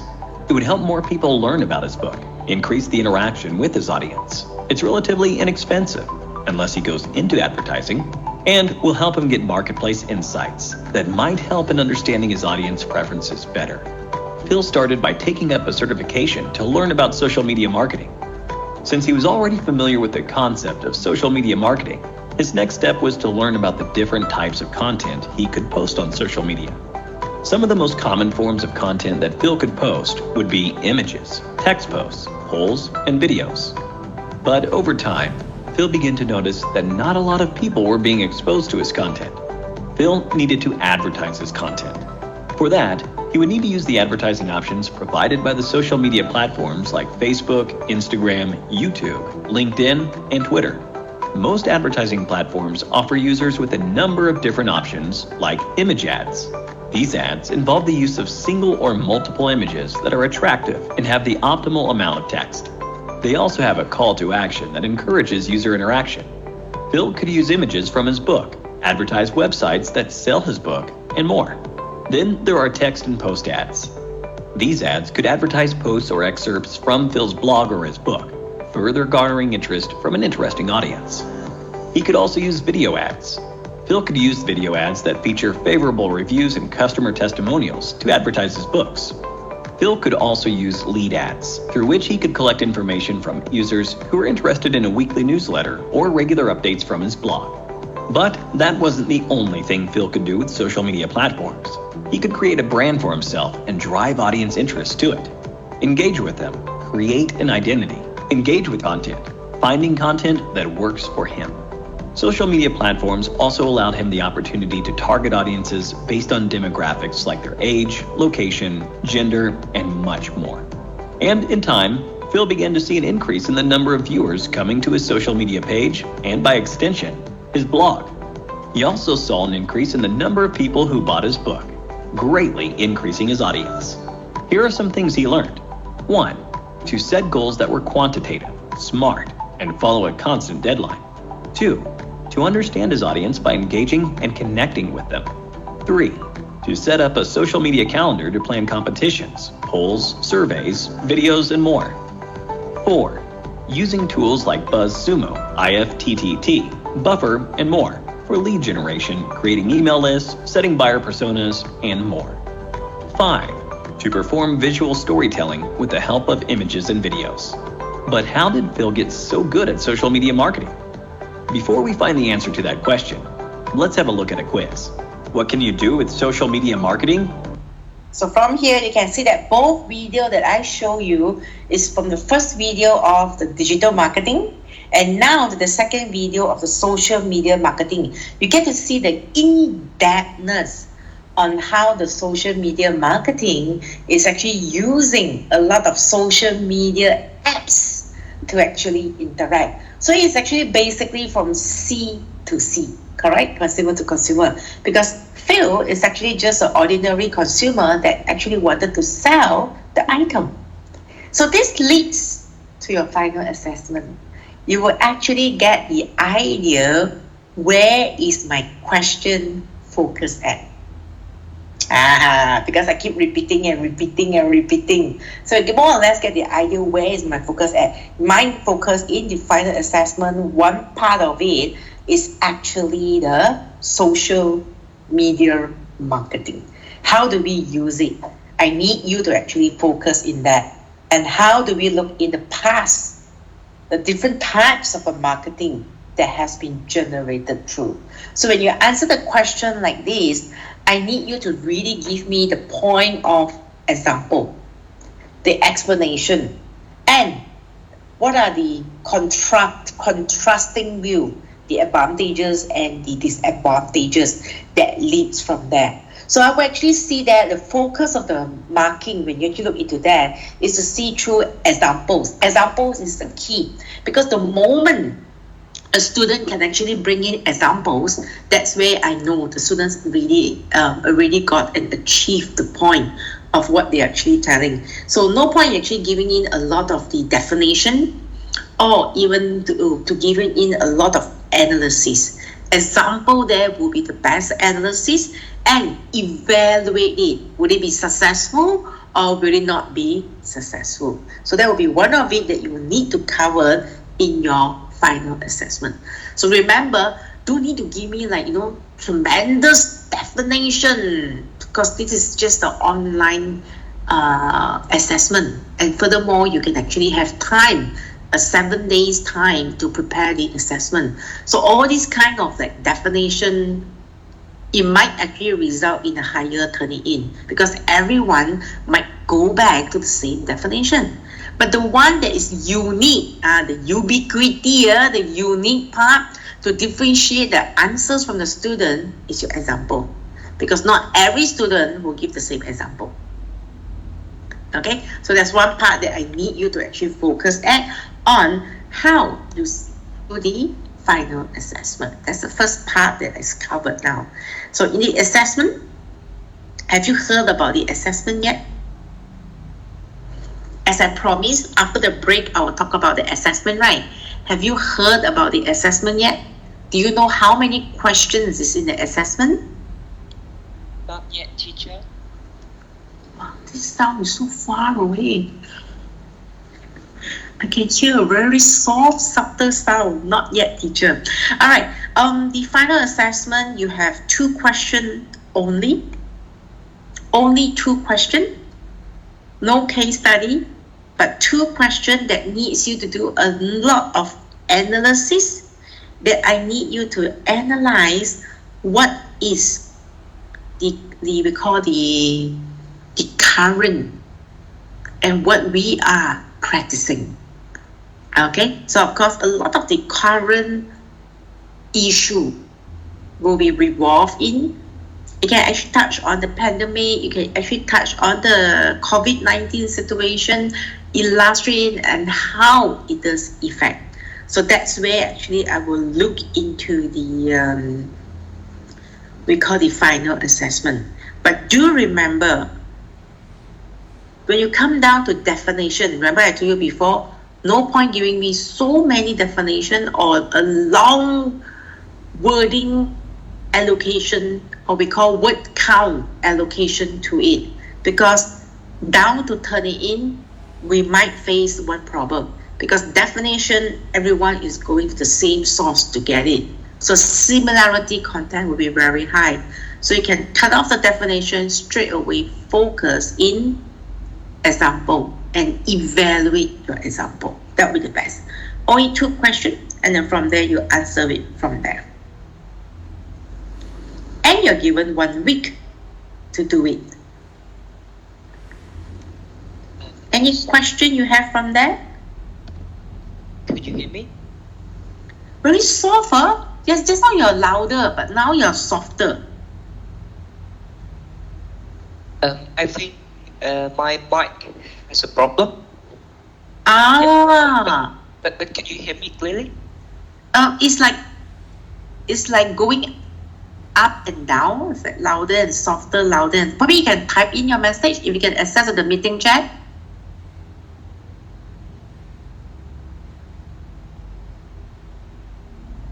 Yes, I would type in the chat box. Yeah, because your sound is like loud, soft, loud, soft, loud, soft. So it's quite difficult to catch the words from there. Anyone else have question? Is it?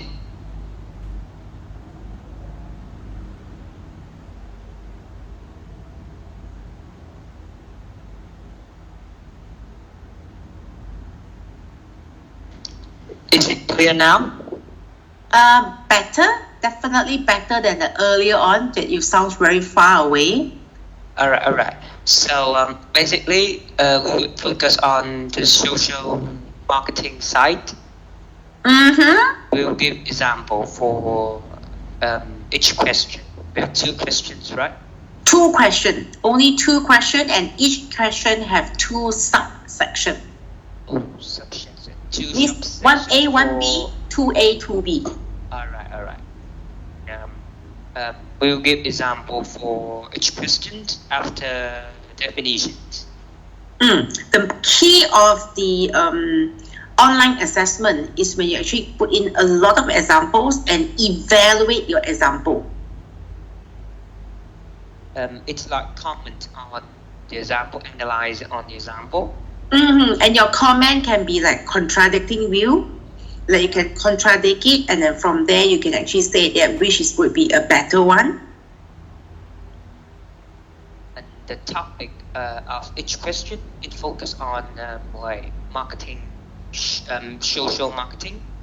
The first, we have 2 questions. The first question will be on social marketing.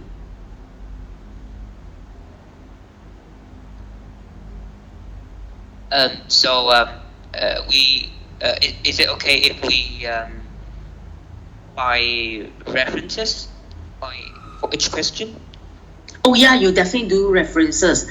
Like whenever you do any citation or whenever you're taking any definition from the website or a journal or even a textbook, it's always good to give a references.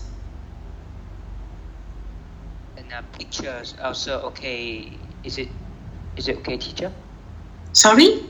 How about providing picture, images? Yeah, if you have image, yes, you can put it in. But of course, images is just like a display to help you to illustrate further.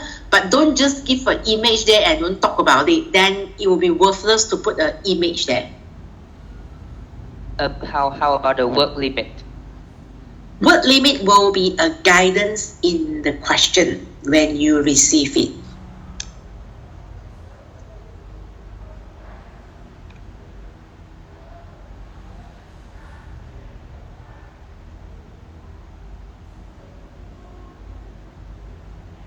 Okay?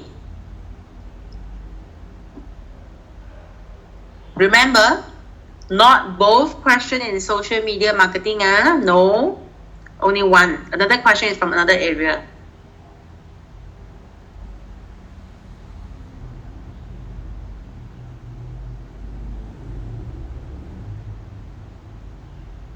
Quiet already. Can you still hear me? Yes. Good. Suddenly I hear quiet already. I thought you can't hear me already.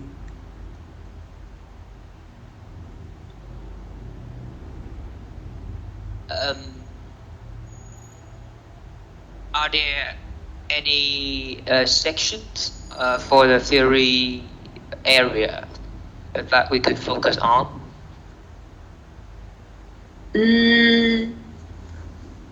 Theory area, what do you mean by that? Is it like facts? I mean the theory from the textbook.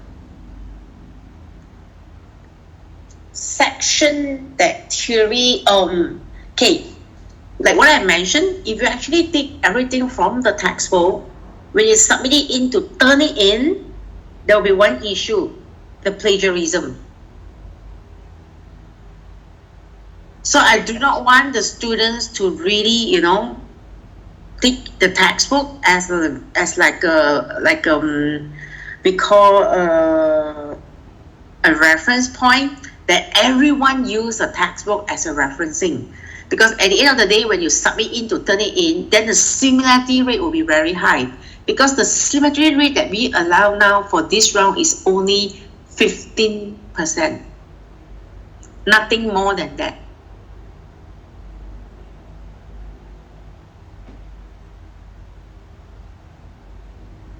So when you turn it in, do you know that you have to turn it in your assignment? Yes. Yes, teacher. Okay, good. So once you turn it in your assignment, the maximum percentage that you can have for similarity is 15%, 15. If you exceed that similarity rate, it will affect your marks. So that's why I say don't actually use like a point that everyone goes to the textbook to refer to it. Because if that case, then when you answer like the definition of like a social marketing, everyone will have the same definition. Then when you turn it in, everyone will result as a similarity rate from there.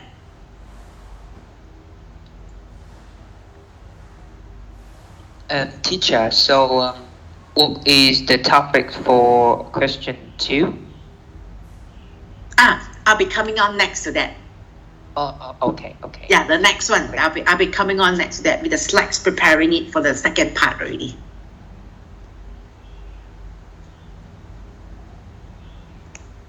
What week is it at your academic calendar now?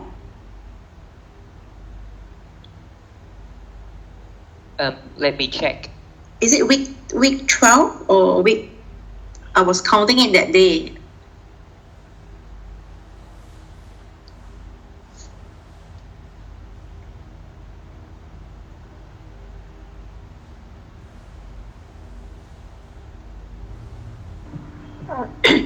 Sorry, teacher.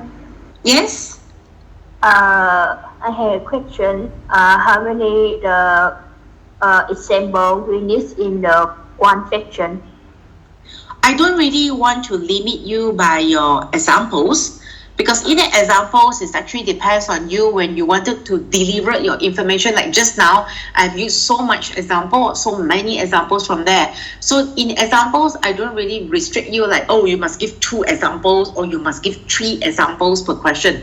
No, not necessary. As long as you feel that examples are already there to explain the question, or that one example is really sufficient for you to explain the question, then probably the one good example is already good enough. So there's no like a main guideline that you must give me 4 examples per question or 5 examples per question. No, because that will actually restrict you in terms of your answering capability. But if you can get like, examples that suitably answer the question, probably just 1 or 2 will be good. Or if you want to change to many examples, 4 to 5, 6 to 7, depending on your level of answering. Yeah, I got it. It's mean that when I give this symbol, I have to explain this more detail. Sorry, I can't get your question. I'm so sorry from there. When I give the example, I must explain this example. Assemble the... In the question,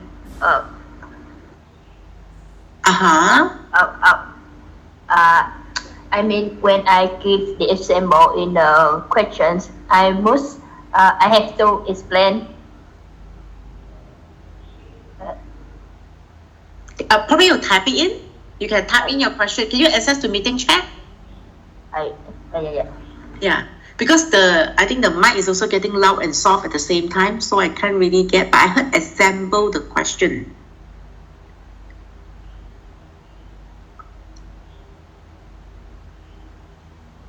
Then I can read your question from there easier.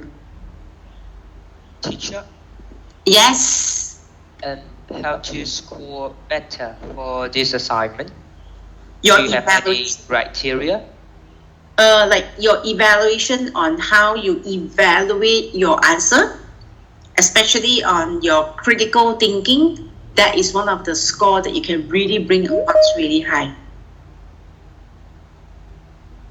Based on the information that I search on the internet, and I provide example, and I analyze my example. Analyze it and evaluate it with critical thinking. Like how can you actually, evaluate that example with critical thinking? That is what I really want to see from students. All right.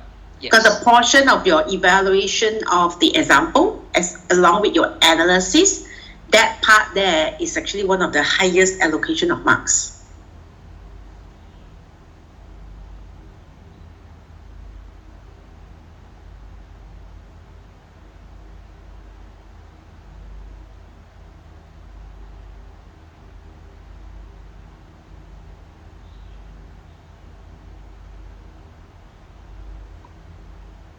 Have you typed in the example just now? I can't hear the question just now, so I thought to type in the question.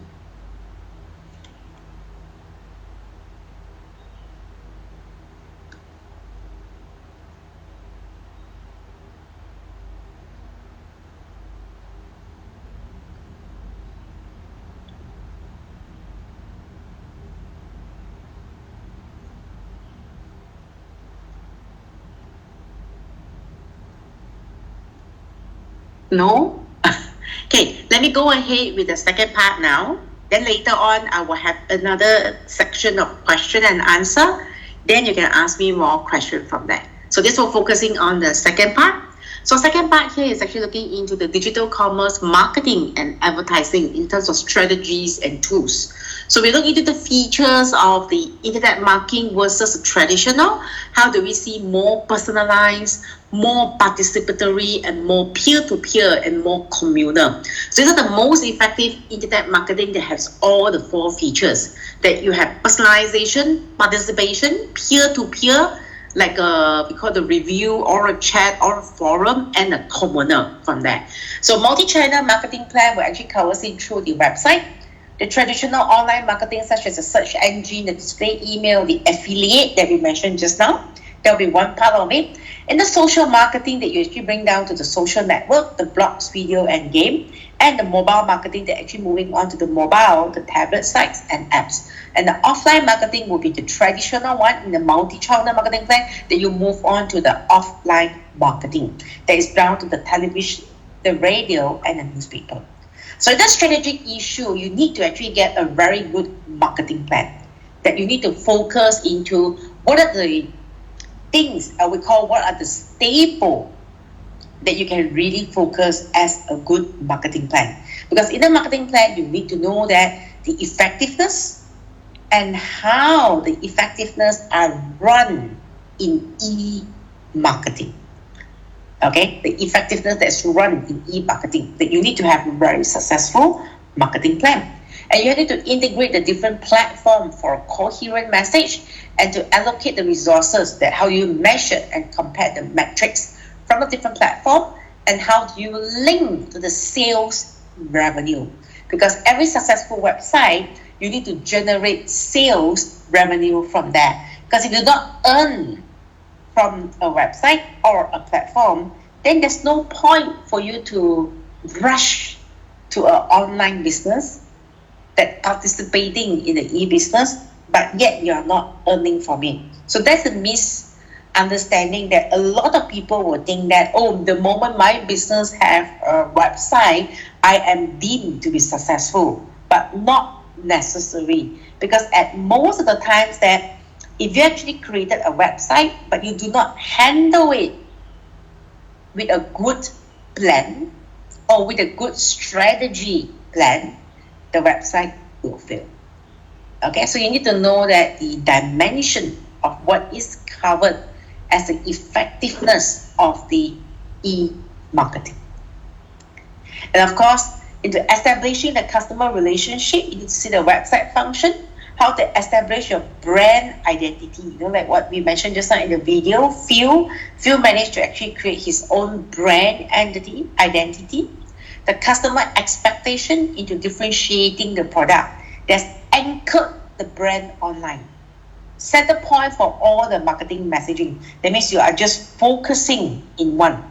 Anchored, like how to make sure that your one brand covers and people will recognize you by the brand rather than by the product. That means people will know you by the brand name, but people will not actually know you by the product that you're selling. That is one success that you can bring it in. And then you try to inform and educate the customer and shape the customer experience by allocating that how the customer are analyzing your product or how customers are coming back to you again and again as a returning customer. You need to see through what sort of strategy there that you need to address to this type of a customer. Online advertisements are the most one that you look through the display, the search, the mobile messaging, the sponsorship.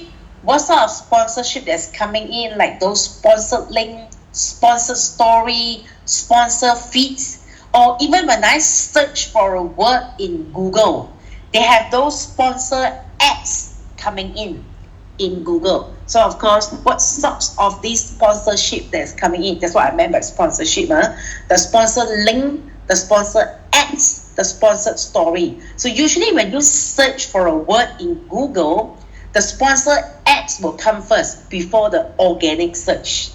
Yeah, they will actually put in the sponsor ads first. Or what is this sponsor ads? They are people who pay Google to have their result show first. Okay, these people will pay to Google to have their result display first. So these are all the sponsored link and the sponsored ads. So same thing as the Facebook or Instagram, they have it similarly. And classified into the lead generation or email advantages. 18 years old to 24 years old audience is always online. There's actually that out of 24 hours, 18 hours or probably like 16 hours or more, they're actually online. The ad targeting is to individuals, target to the right audiences. Then you might have a price discrimination, having at a different location or a different product or a different brand name. Anchoring brand is important because you might actually face up into the advantage here as a price discrimination. And personalization. A lot of the user now, they love personalization. How you address them, how you allow them to personalize the product they purchase. And that's one of the main advantages in here.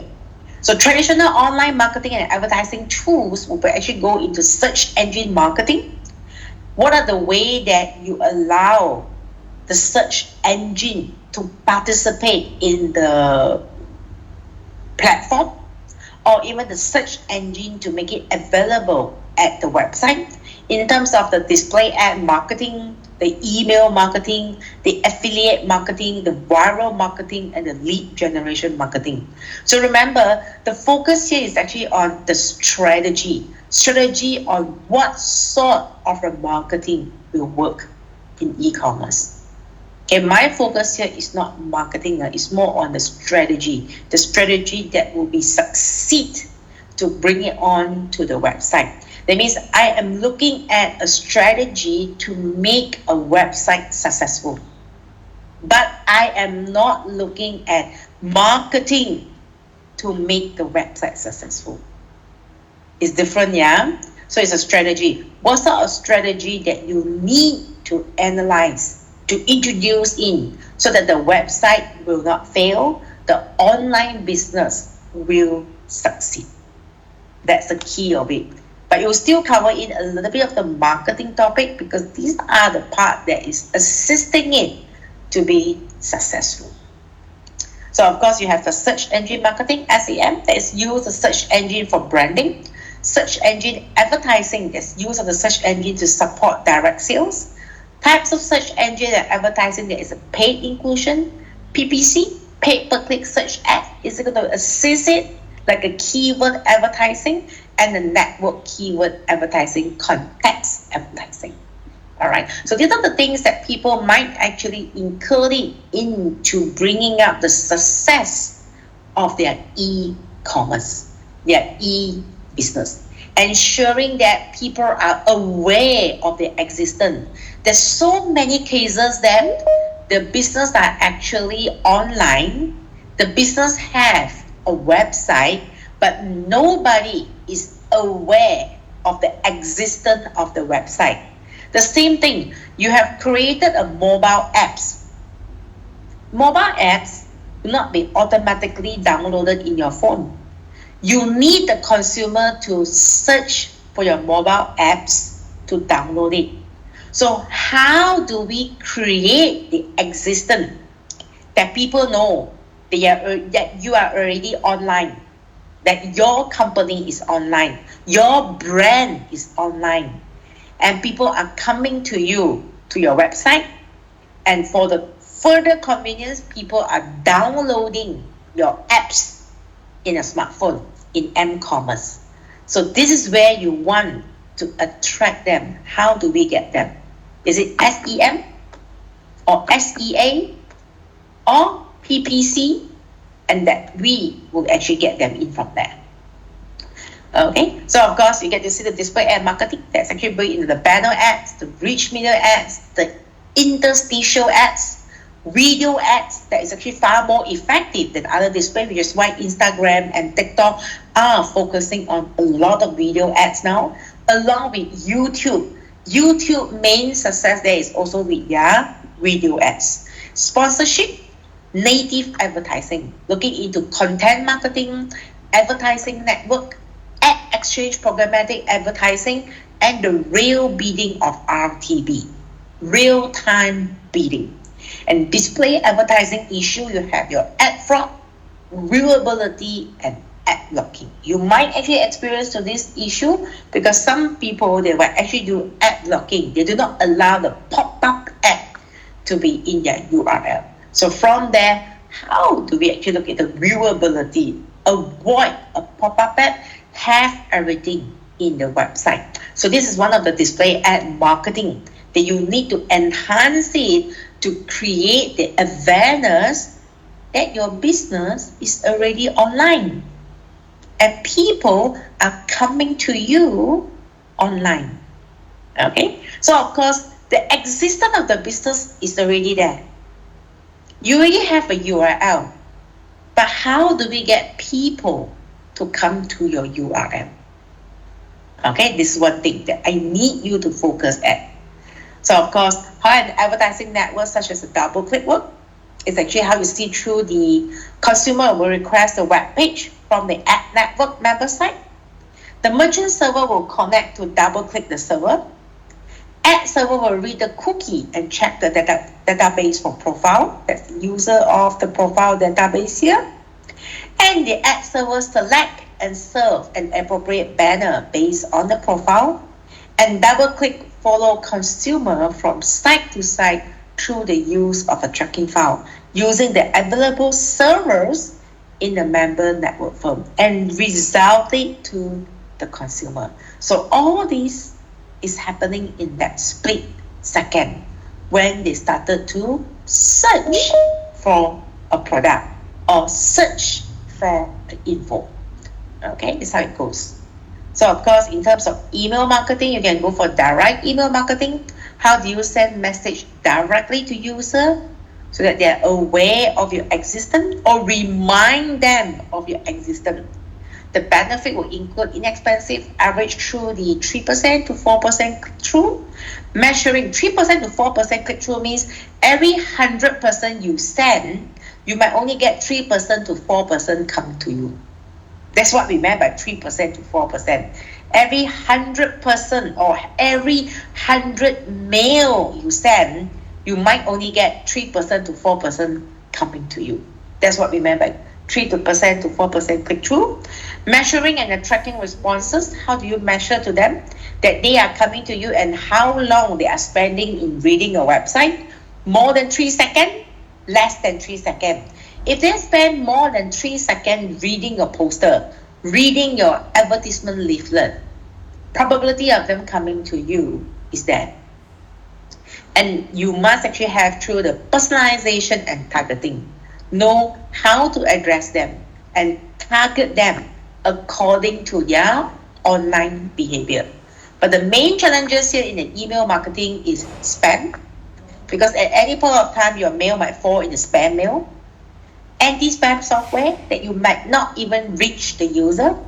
Poorly targeted purchase email list, that may be one of it, that you do not get the person and the email might be wrong, or the email is a bounce mail. That's poorly targeted purchase email list. So spam is actually one of it that we see through most of the time, that people may just reject it, that you lost that contact of the possibility of reaching out to your targeted consumer, and you fail in getting it to them or in attracting it to them. So this is actually one of the main reasons they can see a lot of business may lose out due to spam.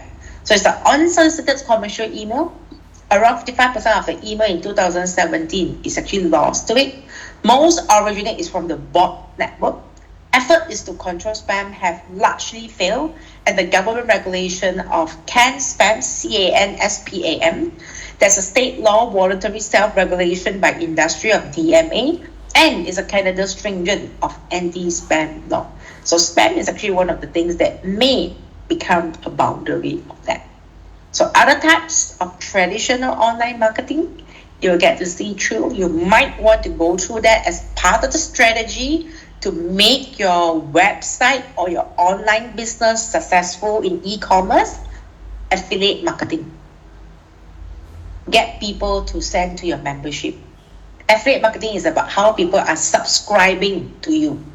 Commission is fee paid to other websites for sending customer to their website. Viral marketing. How do you get the consumer to pass on? Consumer bring consumer, something like direct sales, viral marketing. Lead generation marketing. How do you service and tool for collecting the managing and the converting the leads to the lead generation marketing? So this is actually one of the way of the traditional online marketing that you might want to think as part of the strategy to make your online business successful. Now you get my second question area.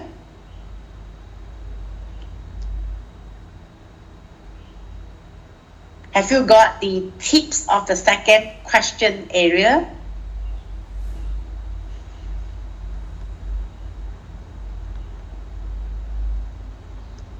Quiet. You mean that the topic for question 2. Yeah. I guess it's about ways of marketing. Not exactly, but the second question will be focused on the strategy to create the success of your website.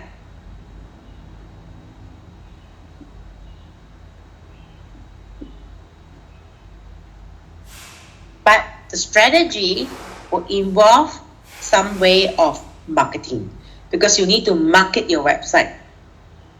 You need to make people aware of your website and people coming to you. Okay, so the main thing there is you need to see what sort of strategy that will work, that will attract people to you. That one of it, of course, marketing.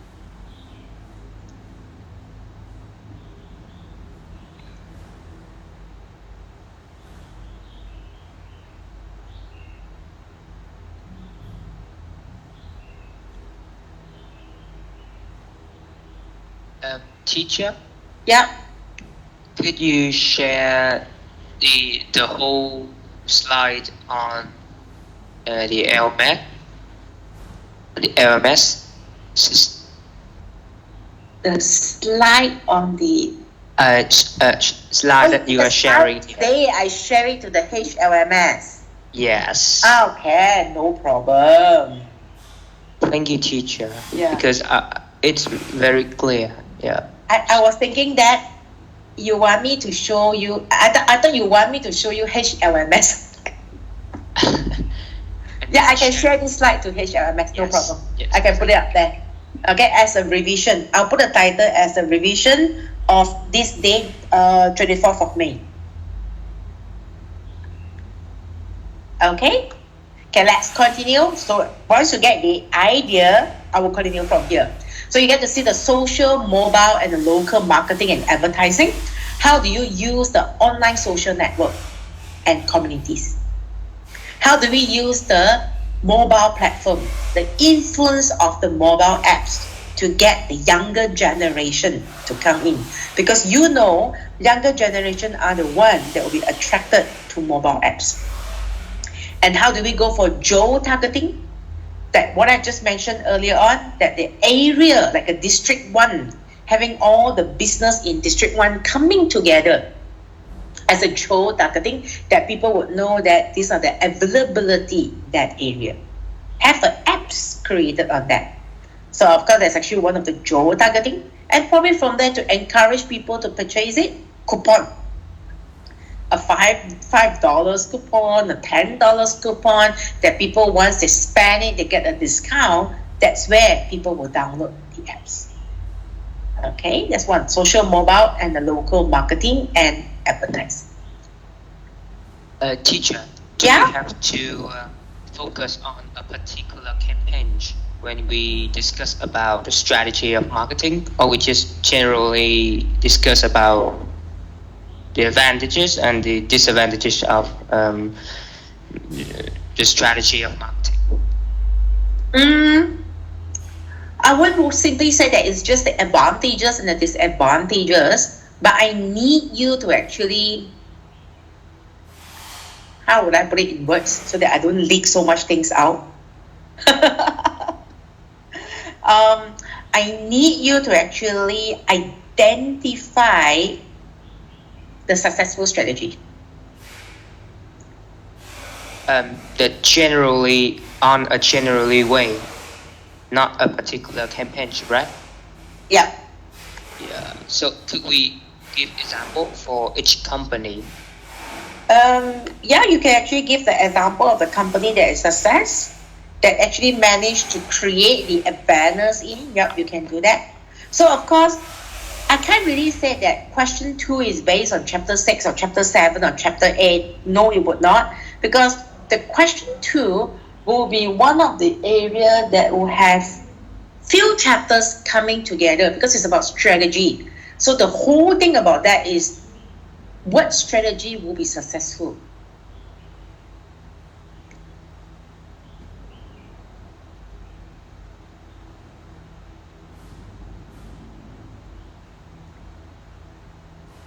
Ken? Am I confusing you all?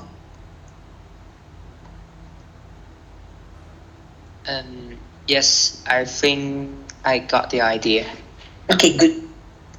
You are the monitor now, so if any student can't understand, you have to convey message to them. Can I'm sure, but you are welcome to message me, okay? Let's say after this revision, you got question or you got any query, you can message me on Microsoft Team because all of you know my name. You can just drop me a message at Microsoft Team.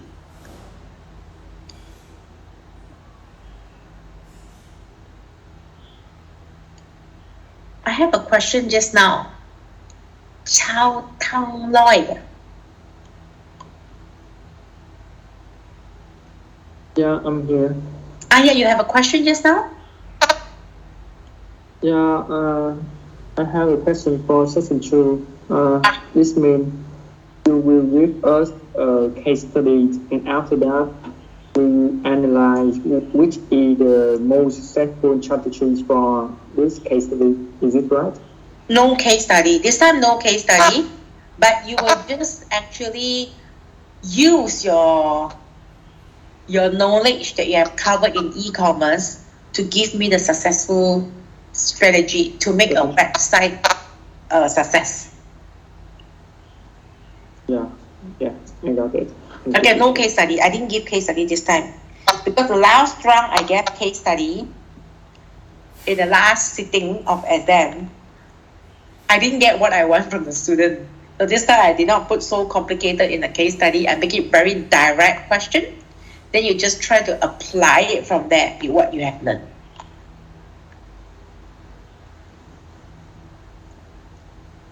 So the question 2, it would be about a successful strategy of a commercial site, isn't it?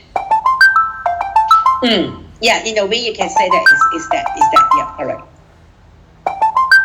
So if we indicate a successful strategy, so we must explain why. Could we compare it? Yes, you got the idea. Yes, correct. Yeah, right. Yeah, you got it already. Correct. How do I pronounce your name? Dutan? Le Dutan? No. Yeah, that's my name. Correct. Yeah, pronounce it correctly? Yeah, you spell it correct. Oh, okay. All right. Because I always know the pronunciation for Vietnam student name is very different. So I was just trying, was like, Le Du Tan? Correct, yeah? Okay, any other question from the rest before I continue? Because I just have about few more slides to go. I think I have about 8 more slides to go. And less than 8 more slides, about 4 more slides to go.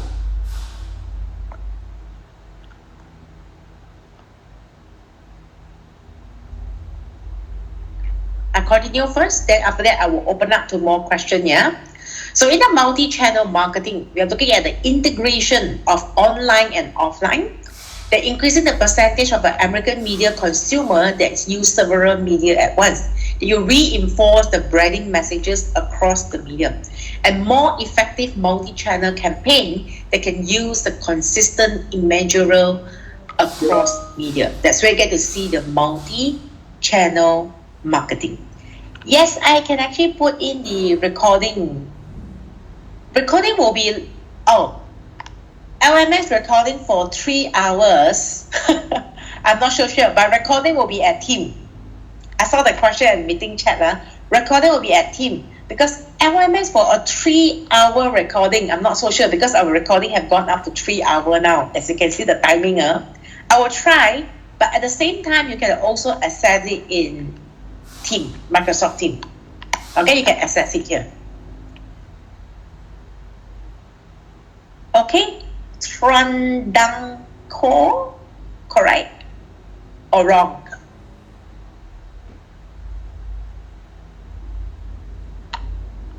Okay, continue on first. We have the also other online marketing strategy. See, the main thing is still strategy. Then you have the customer retention strategy. We can do one-to-one marketing, personalization, behavioral targeting. That's very important. Behavioral targeting on how do you see their interest-based advertising based on their online behavior. And then you also have retargeting. You might need to change it if you have targeted the wrong or too wide area. You might want to narrow down in the retargeting, customization, and the customer call production. And the customer service always try to include FAQ, that is favorite asked question, real-time customer service chat system, and automated response system. Okay, this way you can get to see a lot when you go to the banking website.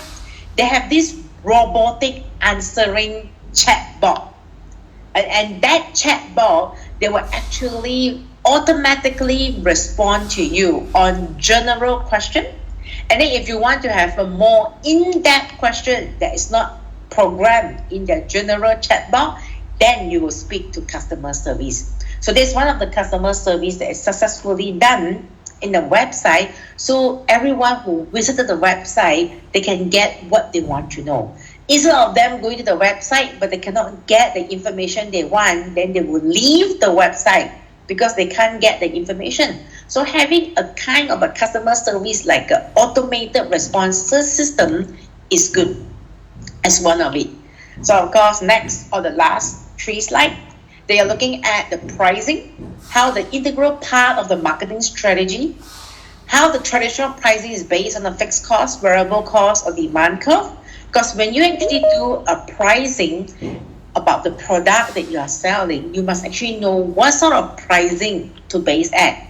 A piggyback strategy or price discrimination, looking into dynamic pricing. These are all the pricing that you need to look at as a pricing strategy. Whether is it a free access website or is it freemium?